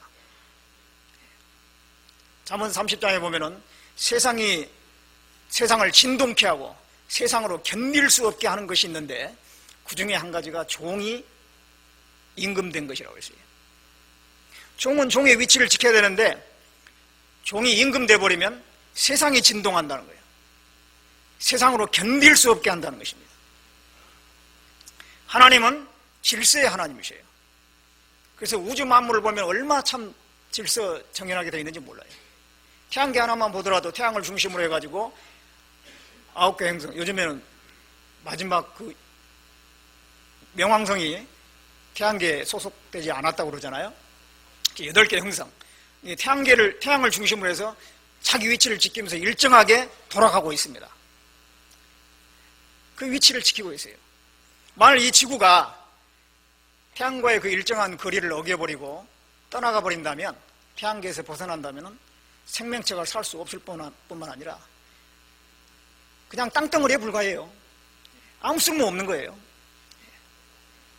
태양과의 그 일정한 거리를 유지하고 있어요. 그 질서를 지키고 있기 때문에 지구상에 수많은 생명체가 살 수가 있고 사람들이 살 수가 있는 것입니다. 지구가 어떤 역할을 할 수가 있는 거예요. 우주는 일정한 질서에 의해서 움직이고 있습니다. 천사의 세계에도 질서가 있잖아요. 천사의 세계도 정사, 보호자, 주관, 권세, 능력, 어떤 그 질서가 있습니다. 사탄은 그 천사의 질서를 어긴 거잖아요. 하나님께 순종해야 될 종의 위치인데 그 사탄이 스스로 자기를 높여서 내가 지극히 높으신 하나님과 비기리라 그렇게 하다가 음부 맨 밑 구덩이에 떨어지게 됐습니다. 사단은 자기 위치를 지키지 못한 거예요. 종으로서 위치를 지키지 못한 겁니다. 자기를 스스로 돋보이려고 뭔가 드러나게 하려고 그러다 보니까요, 그 타락한 천사 사탄은 사람들에게도 자꾸 그런 걸 집어넣는 거예요. 교만을 집어넣어요. 그러니까 위치를 이탈하게 만드는 거예요. 피조물로서 사람은 마땅히 하나님을 섬기고 하나님의 공급에 감사하며 그게 순종하면서 살아야 되는데 사람이 스스로 뭔가 할 수 있는 것이냐 자꾸 집어넣는 거예요. 과학을 발달시키고 어떤 기술을 발달시키고 해가지고 인간도 스스로 뭔가 할 수 있는 것이냐 자꾸 그런 마음을 심어주는 겁니다. 자꾸 돋보이게 만드는 거예요. 사람들은 평범한 걸 원치 않잖아요. 내가 조금이라도 다른 사람보다 뭔가 나아야 된다는 생각을 자꾸 하게 돼요. 사단이 주는 생각이에요. 돋보이려고 합니다. 명예심이 있습니다. 그런데 교만하면 망하는 거예요. 교만하면 망하는 거예요. 교만은 피해망의 선봉입니다. 교만한 사람 옆에서는 옆에 있지 말아야 돼. 그 망할 때 같이 망하거든요. 교만한 사람에서 좀 멀리 떨어진 게 좋습니다. 그게 안전해요. 겸손한 사람하고는 함께 하라고 했어요. 겸손한 사람과 함께 하는 것이 교만한 자와 함께 탈취물을 나누는 것보다 낫다 그랬어요. 그래서 교만한 사람은 떠나십시오. 그 옆에를 떠나시라 그런 얘기입니다. 교만한 사람의 미래는요 희망이 없어요. 자기 위치를 떠난 사람의 미래는 희망이 없습니다. 제 나라에 그 안영이라는 사람이 있어요. 재상입니다. 그는 키가 짤따만한 사람인데 굉장히 지혜롭게 그 왕을 잘 보좌해서 아주 그 당시에 사람들에게 찬사를 받은 사람입니다. 근데 그 안영이라는 사람에게 마부가 한 사람이 있어요. 그래서 안영은 수레를 타고 다녔는데 말 4마리에 그 수레를 묶어서 거기에 이제 타고 다녔습니다. 그 말을 모는 마부가 있습니다. 그래서 어느 날 이제 마부가 또 4마리의 말을 단 그 수레를 그 뒤에 이제 수레에는 안영이 타고 있습니다. 몰고 나가는데 아주 의기양양하게 몰고 나갔습니다. 그것을 그 마부의 아내가 집에서 문틈으로 본 거예요. 그리고 난 다음에 이제 마부가 출타했다가 돌아온 뒤에 자기 집에 들어가 보니까 아내가 짐 싸놓고 기다리고 있어요. 웬일이냐고 했더니 나는 당신하고 더 이상 살 수 없다라고 한 것입니다. 아니, 내가 무슨 잘못을 했길래 짐을 쌌냐고 했더니 아침에 제가 당신의 그 모습을 보니 당신 앞에는 미래가 없다. 그래서 내가 당신과 더 이상 살 수 없다라고 얘기한 것입니다. 안영이란 그 안영 그 재상은 키는 작지만 뭔가 수레에 앉아서 깊은 생각을 하는 겸허한 모습을 하고 있는데 많은 사람들이 찬사를 보내는 그 사람은 그렇게 겸허한 모습인데 당신은 마부 주제에 너무 의기양양하고 뽐내면서 그 말들을 몰더라. 그걸 보니 당신의 미래가 어떻게 될지 뻔하다는 것이에요. 희망이 없다는 것입니다. 그 말을 듣고 마부가 깜짝 놀랐어요. 앞으로는 자기가 조심하겠다고. 정말로 그 다음부터는요 경거망동하지 않은 겁니다. 늘 겸손한 태도를 가졌어요. 안영이 볼 때 많이 달라졌거든요. 마부가 어찌 된 일이냐라고 물어봤더니 마부가 그런 것입니다. 사실은 자기 아내가 그런 충고를 해서 자기가 그렇게 이제 행동하게 됐다고. 그래서 그 안영이 잘했다고. 자기는 네 아내의 그 말을 듣기를 잘했다. 그게 맞다. 그러면서 나중에 왕에게 건의를 했어요. 벼슬을 추천을 해서 나중에 벼슬에 오르게 됩니다. 그 마부가. 그렇습니다. 교만한 자의 미래는 없는 거예요. 그러나 겸손하면은 복이 있는 겁니다. 이 세상에서도 겸손하면 복이 있어요. 주님 안에서는 더더욱 그렇습니다. 우리가 종으로서 주님 앞에 철저히 낮추고 그 겸손했을 때 주님께서 반드시 은혜로 갚아주세요. 교만한 자를 물리치시고 겸손한 자를 은혜로 갚아주신다고 되어 있지 않습니까? 겸손한 자에게 은혜가 있습니다. 우리가 마음을 낮출 때 하나님 말씀이 달게 되어 있어요. 마음이 높아져 있으면 하나님 말씀이 하나도 안 들어와요. 판단이 됩니다. 다 아는 얘기하네. 그런 생각하는 것입니다. 그러나 마음이 낮아져 있을 때는 그 많은 말씀들이 다 유익이 되는 거예요. 하나님은 겸손한 자와 함께 하십니다. 자기 마음을 낮추는 사람과 하나님이 함께 하신다고 했어요. 그거야말로 최대의 복이라고 할 수 있습니다. 하나님이 함께하는 사람, 그보다 더 복된 사람이 세상에 어디 있겠습니까? 이사야 57장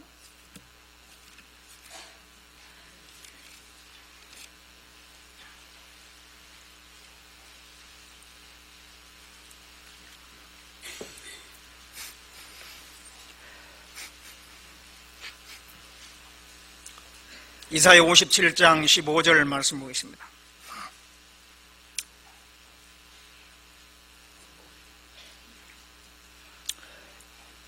같이 읽어보겠습니다.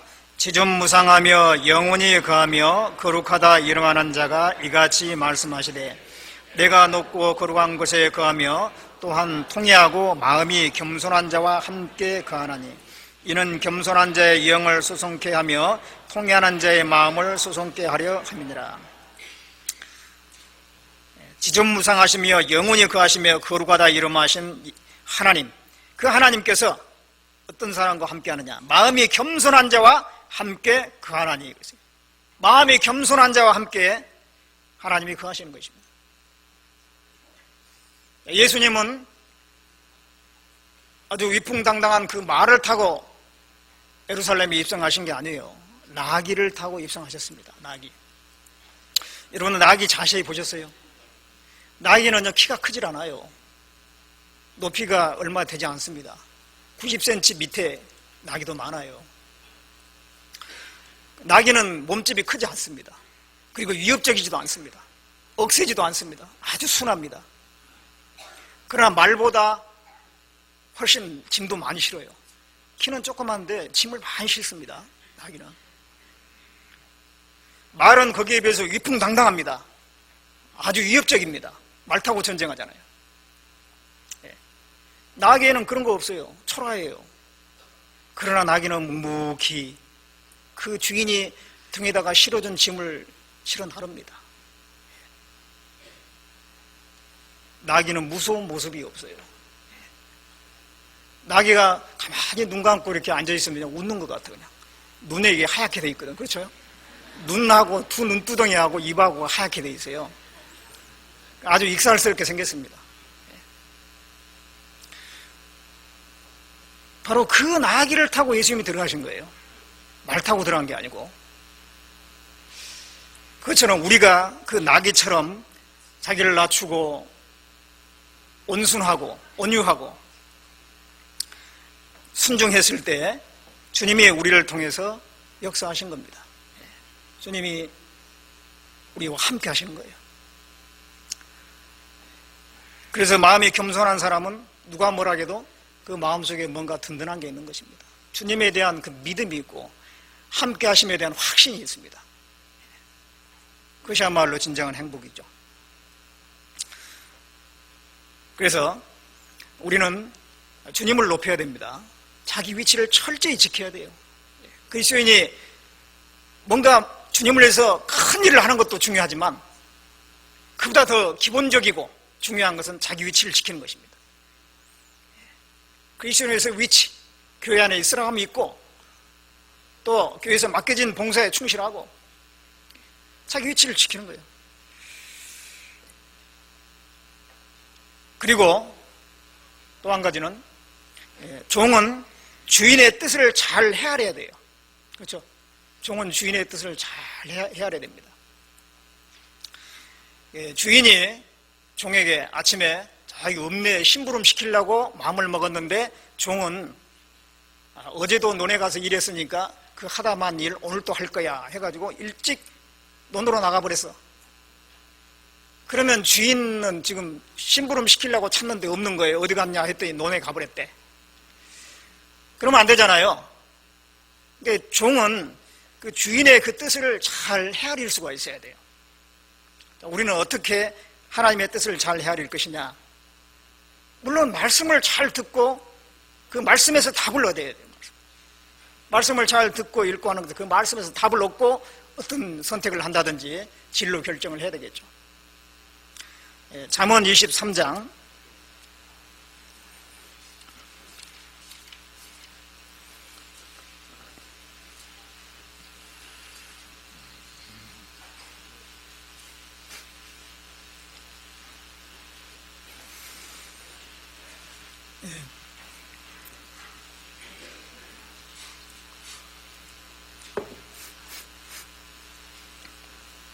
잠언 23장 19절을 보겠습니다. 같이 읽어보겠습니다. 내 아들아 너는 듣고 지혜를 얻어 내 마음을 종로로 인도할지니라. 너는 듣고 지혜를 얻어 내 마음을 종로로 인도할지니라. 듣고 지혜를 얻어. 잘 들어야 됩니다. 거기서 지혜가 나오고 택할 길을 확실히 알 수가 있습니다. 그 다음에 이제 걸음을 움직여야 되겠죠. 가장 먼저 해야 될 것이 듣고 지혜를 얻는 것입니다. 봉사하는 것도 중요하지만 말씀을 들으면서 해야 돼요. 그래서 가까이 하여 하나님 말씀을 듣는 것이 우매자의 그 제사 드린 것보다 낫다. 그런 말씀이 있죠. 가까이 하여 하나님 말씀을 듣는 것. 말씀을 듣는 것이 우매자의 제사 드린 것보다 낫다. 알지 못하고 일부터 하는 것보다는 하나님의 뜻을 먼저 분별하는 것이 중요하다. 그런 얘기입니다. 주의 말씀은 내 발의 등이요 내 길의 빛이라고 했습니다. 캄캄한 밤에 걸으려고 하면은 뭐가 제일 두렵냐면요, 내 발을 어디로 디뎌야 할지 몰라요. 발 디딜 곳이 안 보이는 거예요. 캄캄한 밤에 제일 아쉬운 것이 발 디딜 곳 좀 알았으면 좋겠다 이 말이죠. 칠같이 어두운 밤에는 그래요. 그래서 등불이 있으면 어디를 비칩니까? 저 멀리 비친 게 아니에요. 내 바로 발 앞을 비추고 하는 겁니다. 발 디딜 곳을 비추는 거예요. 그런데 말씀이 그렇다는 것입니다. 주의 말씀은 내 발의 등이요 내 길의 빛이니이다. 바로 발 디딜 곳을 가르쳐주는 것이 말씀이에요. 우리는 이 성경 말씀을 통해서 갈 길을 분명히 알고 가야 됩니다. 여러분들 얼마나 성경을 사모하세요? 얼마나 말씀을 사모하십니까? 이 사람이 해야 될 가장 중요한 일이 뭐냐 한다면 여러분들 뭐라고 답하실 것 같습니까? 사람이 해야 될 가장 중요한 일, 한마디로 말한다면 하나님을 사랑하는 것입니다.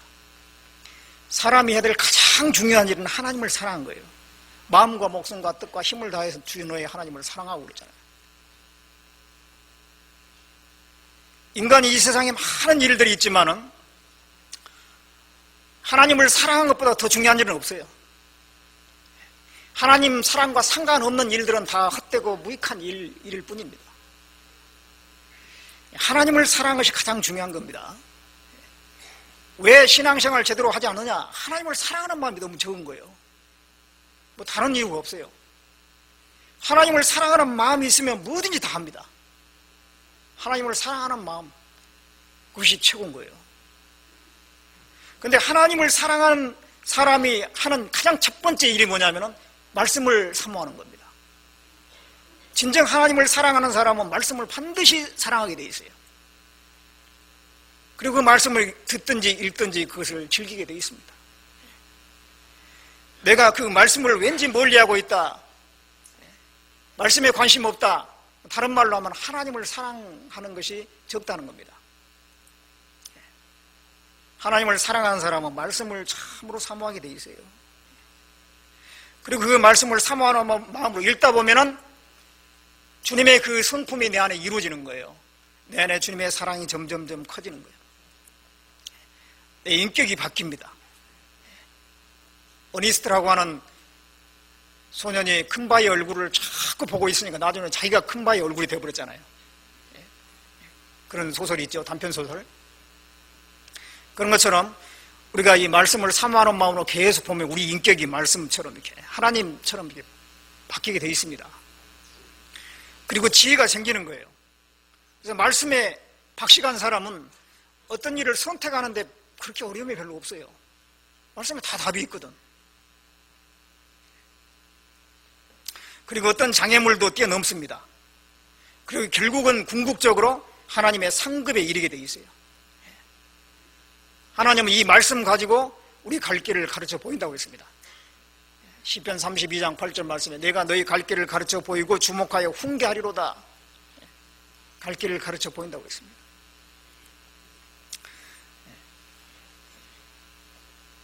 너희는 무지한 말이나 노새같이 되지 말라. 그런 말씀이죠. 하나님께서 말씀을 가지고 쭉 인도하려고 하는데 말씀은 덮어놓고 자기 뜻대로 가버리는 거예요. 무지한 말입니다. 그래서 말은 자꾸 자갈을 물려가지고 끌어당기잖아요. 그래서 우리가 이 말씀을 충실히 볼 필요가 있습니다. 들어야 됩니다. 먼저 들어야 되고 그 다음에는 말씀을 잘 읽어야 돼요. 어떤 사람은 듣기만 하고 읽는 건 잘 안 해. 근데 갈수록 그런 것 같아요. 근데 읽어야 돼요. 읽지 않으면은 말씀의 지식이 쌓이지 않습니다. 나중에 막 혼동이 돼요. 어떤 선교사가 콩고, 아프리카 콩고 있잖아요.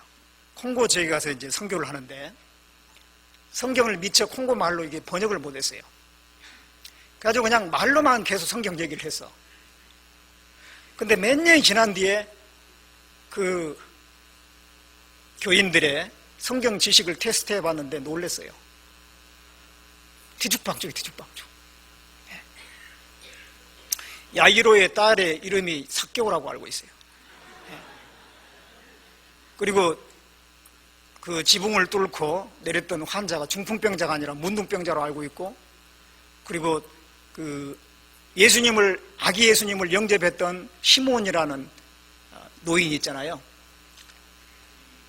시몬이 아니고 다윗 왕이래. 다윗이 아기 예수님을 영접했다고 그렇게 알고 있고, 또 열처녀 비유에서 그 기름을 가지고 가지 않아서 이제 문제가 됐잖아요. 근데 마음을 가지고 가지 않았다. 그런 식으로 알고 있는 거예요. 막 뒤죽박죽이에요, 뒤죽박죽. 그렇습니다. 어떤 그 집에 대해서 쭉 말로 설명하면 감이 잘 안 잡혀요. 그런데 설계도를 볼 줄 알면 설계도 한번 보면 머릿속에 금방 들어와 버립니다. 그 집 전체가 들어와요. 그러죠. 설교 말씀만 들으면요, 몇 년 들어도 머릿속에 쌓인 성경 지식 별로 없어요. 성경 자체가 설계도예요. 성경을 자세히 보고 성경의 구조를 알면은 머릿속에 성경 지식이 쌓입니다. 그래서 개인적으로 성경을 반드시 읽어야 돼요. 내가 전도인도 아닌데, 누구 가르칠 것도 아닌데 무슨 성경을 읽으냐. 그게 아닙니다. 나를 세우기 위해서. 전도인은 이제 두 가지 목적으로 읽어요. 자기를 세우는 것과 또 다른 사람에게 교훈 주기 위해서. 전도인 아는 분들은 자기를 세우기 위해서 읽으시면 돼요. 읽어야 됩니다. 그래서 하나님 앞에 귀하게 쓰임받는 사람은 항상 성경을 사모했던 사람입니다. 성경을 사랑했던 사람들이에요. 그건 틀림없어요. 그리고 성경을 사랑한 사람은 참으로 인격이 바뀌게 됩니다. 다른 사람에게 좋은 영향을 미치게 되어 있어요. 그 맥체인 성경 읽기표라고 알고 있죠. 그걸 만든 사람이 맥체인인데, 맥체인은 자기가 성경 읽기표를 만든 것처럼 성경을 많이 읽었던 사람입니다. 근데 그 사람은 스펄전 목사하고 같은 시대의 사람이에요. 근데 스펄전 목사도 많은 사람에게 복음을 전했지만, 이 맥체인 목사도 많은 사람에게 그 훌륭한 인격으로 영향을 많이 미쳤다고 그래요. 그 훌륭한 인격이 어디서 나왔느냐? 말씀에서 나온 거예요, 말씀에서. 우리 해마다 동계 수련회 때가 되면 말씀 좀 읽으라고 많이 얘기하잖아요. 네, 말씀. 네. 올해도 이제 말씀으로 시작하기 위해서 여러분들 이 자리에 모였습니다. 듣는 것으로만 끝나면 안 됩니다. 여러분들 말씀을 개인적으로 꼭 읽으셔야 돼요. 읽을 때 자세히 읽으세요. 네. 마음속에 좀 자세히 읽으셔야 돼요. 뭔가 깨달으려고 하는 마음으로. 이 말씀을 통해서 주님이 내게 뭘 가르쳐 주시려고 하는 건가? 그러면 분명히 주님께서 주시는 게 있습니다. 어떤 예화에 보니까 하루에 15분씩 성경을 읽고 15분만큼 묵상하면 그 사람이 몇 년 뒤에 가면은 그 사람의 인격이 완전히 바뀐다. 그런 예화가 있더라고요. 15분. 그렇게 긴 시간이 아니잖아요. 그걸 투자하면은 인격이 바뀐답니다.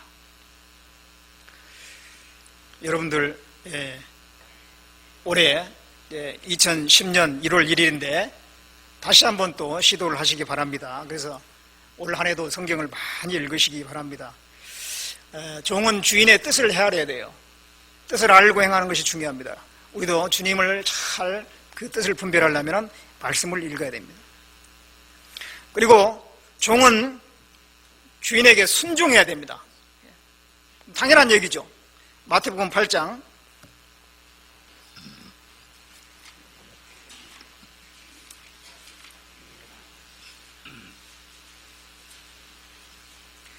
마태복음 8장 9절 보겠습니다.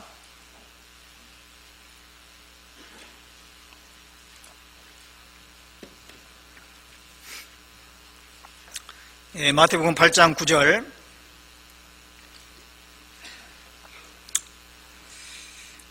나도 남의 수하에 있는 사람이요 내 아래도 군사가 있으니 이더러 가라 하면 가고 저더러 오라 하면 오고 내 정도로 이것을 하라 하면 하나이다. 내 정도로 이것을 하라 하면 하나이다. 백부장이 부리는 그 종들이 있어요. 그 종들에게 하라 하면 한다는 거예요. 예수님께서도 너희는 나를 불러 주여 주여 하면서 어찌하여 내 말한 것을 행치 않느냐 그랬습니다. 주님을 주라고 한다면 주님의 그 말씀에 순종해야 되는데 순종하지 않는다면 그게 종이냐 그런 얘기예요. 종은 주인의 그 말에 순종하게 되어 있습니다. 우리는 주님의 말씀에 순종해야 돼요. 순종할 때 주님이 일하시는 거예요. 내가 할 일은 순종하는 거예요. 순종하면 주님이 일하시는 거예요. 언약궤를 메고 요단강에 들어가라.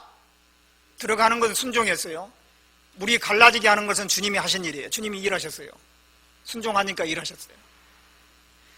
에스더가 내가 죽으면 죽으리다 하고 왕 앞에 나가서 죽을 수도 있지만 나가는 게 순종이었어요. 그랬을 때 하나님께서 일하셨어요. 그 왕의 마음, 왕의 눈으로 하여금 에스더가 아주 아름답게 보이게 한 거예요. 그리고 그 소원을 들어준 것입니다. 하나님이 그 일을 하시는 겁니다. 가나 혼인잔치에서 예수님께서 종들에게 시켰죠. 하인들에게 6 항아리, 돌 항아리에다 물을 채우라. 채웠습니다. 떠다 갖다 줘라. 연회장에 갖다 줘라.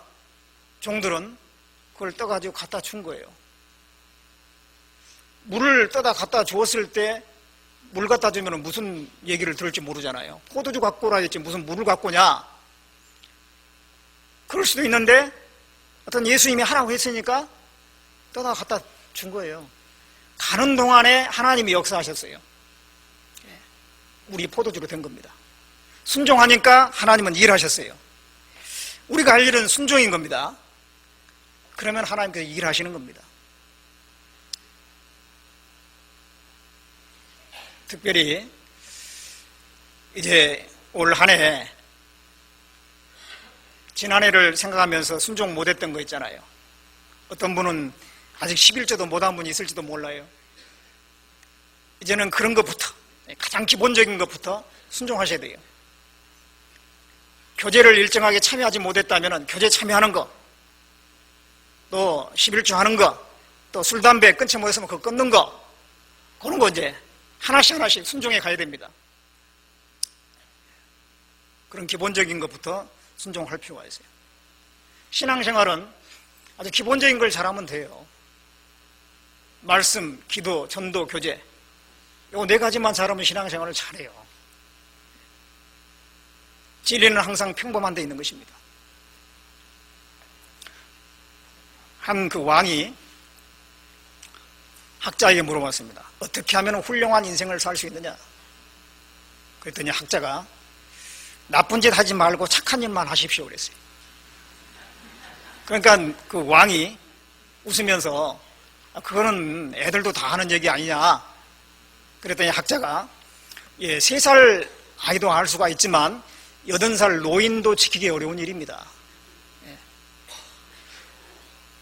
진리는 아주 평범한 데 있는 거예요. 그걸 지키는 것이 어려운 거예요. 지키는 것이. 신앙생활은 이론이 아닙니다.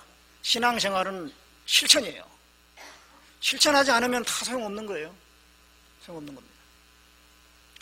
순종하지 않는다면, 알고는 있지만 순종하지 않는다면 그것이 자기하고 뭔 상관이 있냐 이거예요. 상관이 없어요. 한 가지 말씀이라도 정말 그걸 붙잡고 순종하려고 해야 돼요. 순종하려고. 이론이 많으면 말은 많이 나올지 모르겠지만 행동은 없습니다. 우리는 순종해야 됩니다. 순종. 그 다음에 종은 주인의 일을 해야 됩니다. 당연한 얘기죠. 종은 주로 하는 일이 주인의 일을 하는 거예요. 주인의 일을. 자, 밭일도 하고, 뭐 주인이 양떼가 있으면 양떼도 키우고, 그 모든 일 주인의 일이잖아요. 주인의 일을 하는 것입니다. 누가복음 17장.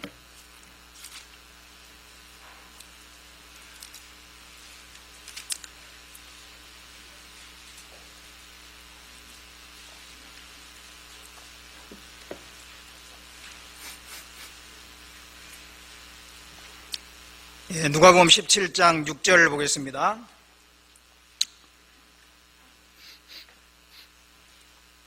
(6절부터) (10절까지) 천천히 같이 읽겠습니다.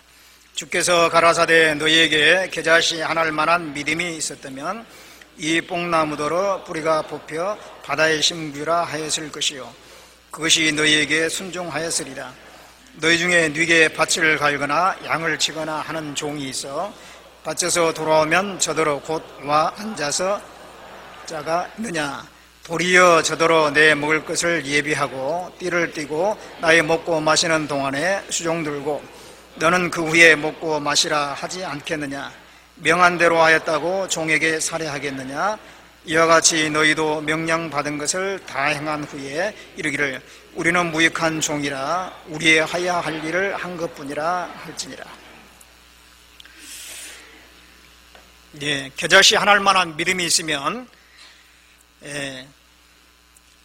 그 뽕나무가 뿌리가 뽑혀서 바다에 심규라 그 명령도 순종한다고 그랬죠. 이것은 겨자씨만한 그 믿음이 우리 운명을 바꿔놓는 것입니다.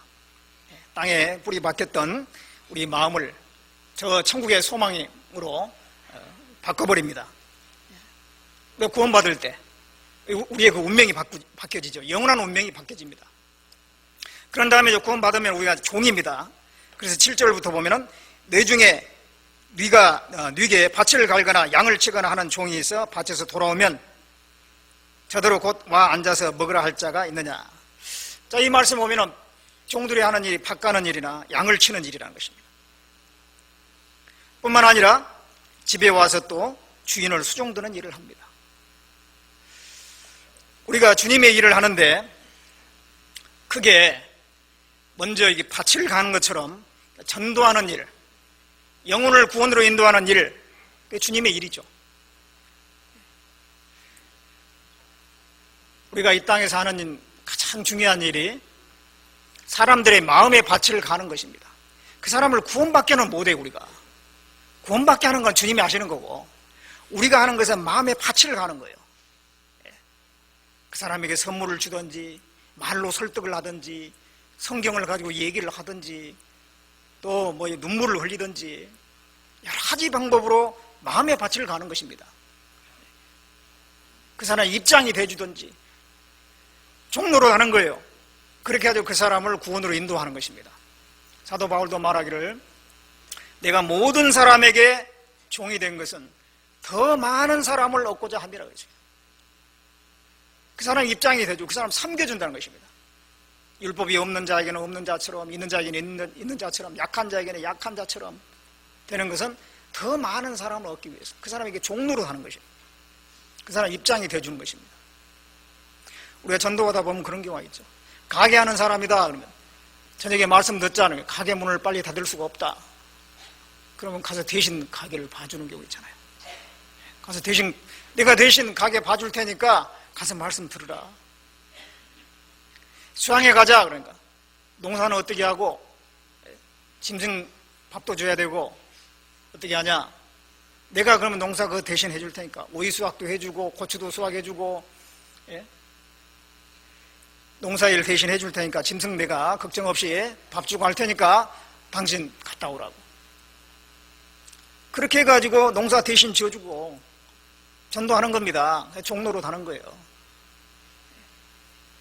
우리가 믿지 않는 사람, 불신자를 인도하려면 내가 높은 자세에서, 고자세에서 가르치려고 한다든가 새로운 지식을 가르쳐 주려고 하는 그런 태도로 얘기한다면요, 금방 느낍니다. 되게 아는 체 하네. 그러면서 이게 거부하는 거예요. 그러나 그 마음을 사면 되잖아요. 말하는 것보다 더 중요한 이 마음을 사는 거잖아요. 우리 이 복음을 전하는 것은 어떤 지식의 전달이 아니라 사랑의 전달이지 않습니까? 그러려면 내가 마음을 낮추지 않고 그 사람을 섬기는 입장이 되지 않고서는 결코 안 될 겁니다. 그래서 우리가 전도하는 과정에서 분명히 종노릇을 해야 돼요. 밭을 갈거나 또 양을 치거나 이것은 형제자매를 섬기는 것입니다. 형제자매를 섬기는 거예요. 갈라디아서 5장 13절 말씀에 오직 사랑으로 서로 종노릇 하라 그랬어요. 종노릇. 교회 안에서 우리 형제자매를 섬기는 일. 에베소서 5장 21절 말씀에 그리스도를 경외함으로 피차 복종하라. 우리 이 형제 자매들 외모만 본다면요, 복종하는 것이 잘 안 되잖아요. 당신이나 나나 똑같은 사람이고, 당신이 뭐 잘났으면 얼마나 잘났어. 복종이 안 되는 거예요. 그러나 그 속에 주님이 계시다고 생각하면은 머리가 숙여지고, 내가 그리스도를 참으로 경외하는 마음이 있다면은 형제 자매를 섬기고자 하는 마음도 또 생겨요. 그런 마음으로 우리가 양을 친다고 그랬는데 바로 우리 형제 자매를 섬기는 것입니다. 돌보는 것입니다. 돌본다는 것은 섬기는 거예요. 우리가 어떤 직분을 맡았다는 것은, 일을 맡았다는 것은 그 일을 가지고 형제 자매 섬기라는 것이잖아요. 주관자가 아니라 돕는 자가 되라, 그런 얘기잖아요. 주관자가 아니고 돕는 자가 되라. 근데 일을 맡기면요, 처음에는 굉장히 겸손하고 그렇게 해가지고 감사함으로 받아요. 나중에 보면 막 주관을 하고 있어요. 자기가 전도인 말도 안 통해. 이제 자기가 자기 맡는 부서에 대해서 혼자 다 하려고 그래요. 주관자가 아닙니다. 돕는 자예요. 돕는 자. 이 교회 안에서는 그 일에 귀천이 없어요. 정말로. 그래서 어떤 일이든지 맡은 일에 정말 주님이 주신 일로 생각하고 주님으로부터 받은 일로 생각하고 충성되게 하게 되면 거기에 대한 보상이 분명히 있을 겁니다. 세상에 직업에 귀천이 없다고 하는데요, 그 세상 사람들 마음속에는 그 귀천이 다 있는 것 같습니다. 그런데 어떤 사람은 자기 직업에 자부심을 가지고 사는 사람이 있어요. 정태성이라고 하는 택시기사 아세요? 그분은요, 자기 아버지가 장군이에요. 장군. 근데 그 장군인 아버지 밑에 아들들이 많이 있는데 의사도 있고 변호사도 있고 박사도 있습니다. 근데 이 정태성 그 아들은 택시기사예요. 그래서 이제 그 장군이 죽으면서 너는 세계 최고의 택시기사가 되라, 유언을 남겼습니다. 그래서 이제 그 정태성 씨는 일본의 최고 그 친절 택시 회사가 있어요. 거기에 신청해가지고 연수를 받습니다. 친절 연수를 받아요. 그래가지고 이제 정말 특별한 친절한 그 기사가 되는 것입니다. 그래서 손님이 오면은요, 자기가 달려나가서 문을 열어줍니다. 그리고 나서 이제 어디 가시냐고, 뭐 노원구청 갑니다. 그러면은 노원구청 모시겠습니다. 복창하는 거예요. 그리고 좀 나중에 내릴 때는 또 얼른 자기가 가서 그 문을 열어서 내려드립니다. 그리고 손잡이하고 그리고 그 발판이나 실내를 항상 청소해요. 청결하게 유지를 합니다. 그래서 이 뭔가 자부심을 가지고 하는 것입니다. 그러면 한 달 버는 돈이 얼마 되나요? 150만 원 정도밖에 안 돼요. 그렇지만 자기는 세계, 정말 자기 아버지의 유언대로 세계 최고의 택시기사가 되겠다는 거예요. 그것이 사람들에게 알려져서 여러 단체에서 좀 초빙을 해서 좀 강의 좀 해달라고. 그 직업의식이 대단하잖아요. 그거 좀 우리 회사 직원들에게 좀 강의해달라고. 지금은 강의하러 다녀요. 그런데 자기는 절대 이 택시 운전대를 놓지 않겠다고 합니다. 자기 직업에 하던 자부심을 가지고 최고가 되겠다고 하는 그런 생각으로 하는 겁니다. 근데 그래도 세상 사람들은 뭐 알아주지 않을 수도 있지만은요, 교회 안에서는 다르다고 생각해요. 교회 안에서 내가 맡은 일에 정말 자부심을 가지고 하나님이 내게 주신 주 안에서 받은 직분이라고 생각하고 거기에 최선을 다한다면 분명히 주님은 거기에 대해서 갚아주실 겁니다. 어떤 일을 하느냐가 중요한 것이 아니라 어떤 마음으로 얼마나 충성된 자세로 하느냐, 그게 훨씬 더 중요한 것이죠. 그래서 우리는 복음 전하는 일, 그리고 형제 자매를 섬기는 일, 그것을 우리는 해야 됩니다. 뿐만 아니라 개인적으로 주님을 이게 수종둔다 그랬는데요, 개인적으로 주님을 섬기는 일, 말씀을 가까이 하고 기도하고 주님을 가까이 하는 일, 그것도 해야 됩니다. 그것을 언제까지 해야 되느냐? 다 해야 돼요. 끝까지 해야 돼요. 끝까지. 그래서 10절에 보면은 이와 같이 너희도 명령을 받은 것을 다 행한 후에 이르기를 우리는 무익한 종이라 우리의 해야 할 일을 한 것뿐이라 할지니라. 명령받은 것을 다 행하라 그랬습니다. 이 충성입니다. 끝까지 하는 거예요. 끝까지. 하다 말다 하면 안 돼요. 종은 맡은 일을 충성되이 해야 돼요. 끝까지. 찬양대를 맡았다. 끝까지 해야 돼요. 근데 하다 말다 하는 분들이 있어요. 찬양대 숫자 많잖아요. 나 말고 뭐 소프라노 파트가 있고 나 말고 뭐 알토 파트가 있다 이거죠. 그렇기 때문에 나 한 사람 빠져도 뭐 크게 지장 없을 거야. 표 안 날 거야. 그래가지고 했다 안 했다. 직장 같으면 진작 잘려요. 진작 잘려. 교회니까 많이 봐주는 거지. 예.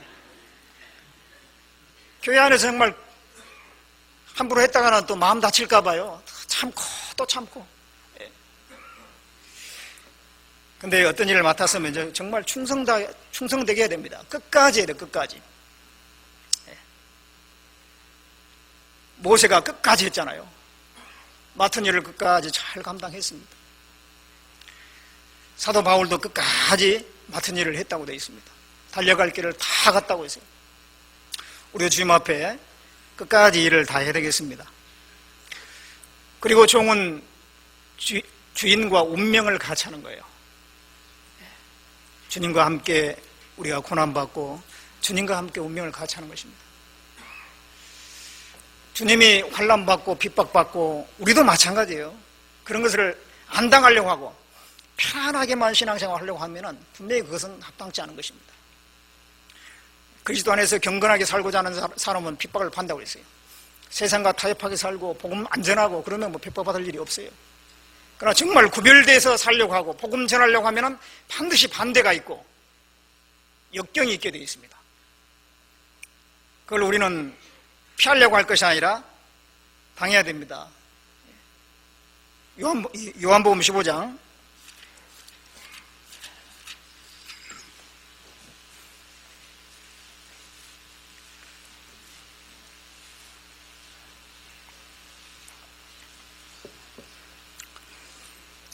요한복음 15장 20절 보겠습니다.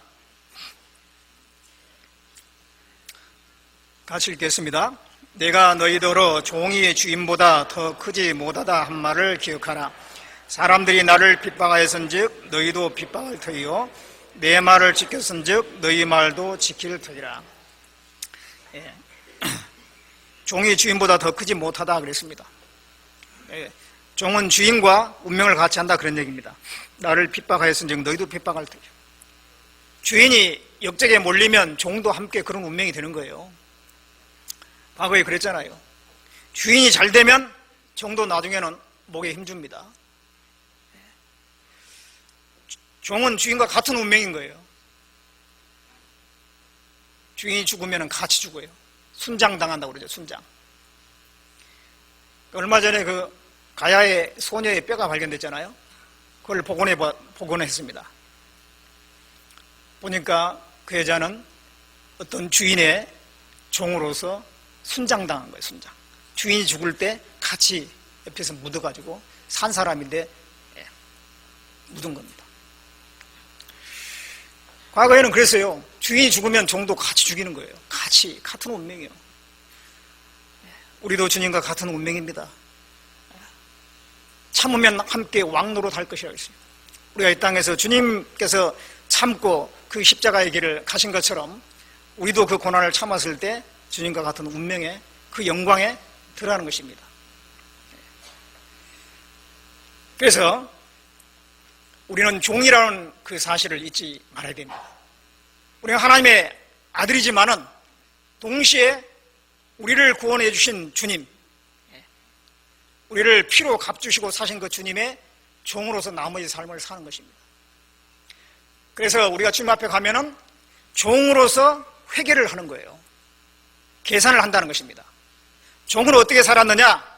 계산하는 것입니다. 행한 대로 갚아주신다고 그랬잖아요.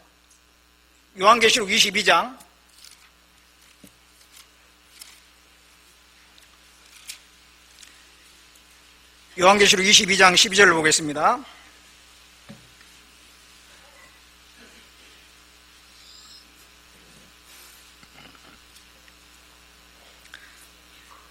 같이 읽어보겠습니다. 보라, 내가 속히 오리니 내가 줄 상이 내게 있어 각 사람에게 그의 일한 대로 갚아주리라. 각 사람에게 그의 일한 대로 갚아주리라. 종으로서 어떻게 살았느냐, 거기에 대해서 갚아주신다. 그러니 누가복음 19장에 보면은 문화비유가 나옵니다. 종들에게 10명의 종들에게 각각 한 문화씩 주고 장사하라. 그런 다음에 나중에 계산을 하죠. 주인이 돌아왔을 때 어떻게 장사했는지. 한 사람은 한 문화로 10문화를 남기고, 한 사람은 5문화를 남기고, 한 사람은 하나 그대로 가져왔어요. 10문화 가지고 온 사람에게 10골 권세를 차지하라. 그만큼 갚아주는 겁니다. 행한 대로, 각 사람에게 그 일한 대로 갚아주래. 일한 대로 갚아주는 거예요. 한 개 그대로 가져온 사람에게는. 약한 종아 그랬어요. 이 게으른 종아, 달란트 비유에서도 5달란트, 2달란트, 1달란트 남겼잖아요. 그 1달란트 받은 사람은 1달란트만 더 남기면 돼요. 5달란트 받은 사람은 5달란트만큼 남기면 되고. 근데 이 1달란트 받은 사람은 1달란트 남긴 거 그것도 안 했어. 자기가 받은 쟁금만큼만 하면 되는데. 그랬을 때 이 악하고 게으른 종아, 그럼 책망했습니다. 그러나 5달란트 남긴 사람에게는 잘하였도다, 착하고 충성된 종아. 네가 지극히 작은 일에 충성했으니 내가 많은 것을 내게 맡긴다라고 했습니다. 우리가 하는 것은 충성이에요. 우리가 해야 될 건 충성입니다. 옆에 사람 어떻게 하는가 볼 필요도 없고, 내가 하나님 앞에 내게 주어진 위치 안에서 내게 주어진 그 달란트만큼 얼만큼 충성하느냐. 달란트가 다 다른 것 같아요. 물질적인 달란트도 다르고, 재능의 달란트도 다르고, 건강의 달란트도 다 달라요. 보니까 자기가 받은 만큼 하면 되는 겁니다. 옆에 사람 볼 거 없어요. 하나님 우리의 충성도를 보시는 것입니다. 모세는 충성했어요. 모세는 바울처럼 복음 전한 사람이 아닙니다. 이스라엘 민족을 애굽에서 이끌어내서 가나안 땅으로 인도하는 것이 모세의 할 일이에요. 모세는 그 일을 충성했습니다. 느헤미야는 성벽을 건축하는 것이 할 일이에요. 그건 충성되어 했습니다. 바울은 복음을 전하는 것이 할 일이었어요. 그거 충성되어 했어요. 충성스럽게는 마찬가지입니다. 그 차이가 있을까요? 모세가 바울 시대에 태어났으면 모세가 바울처럼 쓰임 받았을 수도 있겠죠. 우리는 각자 하는 일이 조금씩 달라요. 교회 안에서. 그러나 그 일이 어떤 일보다 더 가치가 없다고 할 수는 없습니다. 그 일에 최선을 다해서 충성을 하면 되는 것입니다. 거기에 대해서 주님이 알아주시고 갚아주십니다. 그래서 우리가 주님 앞에 종이라고 하는 그 생각을 하면서 올 한 해 또 충성되이 보내는 한 해가 됐으면 좋겠습니다. 자, 기도하겠습니다. 우리를 사랑하시는 하나님, 우리를 구원해 주시고 청구할 수 있는 소망을 주셨을 뿐만 아니라 종으로서의 신분으로도 살 수 있도록 도와주시고 능력 주신 것 참으로 감사드립니다. 올 한 해 동안 정말 주님의 그 종으로서 맡겨진 일에 충성되이 다할 수 있도록 도와주시옵소서. 참으로 나머지 삶 가운데 함께해 주시고 또 동계수련의 나머지 모든 일정도 함께해 주시기를 바라고 원하면서 우리 구주 예수 그리스도의 이름으로 기도드렸습니다. 아멘.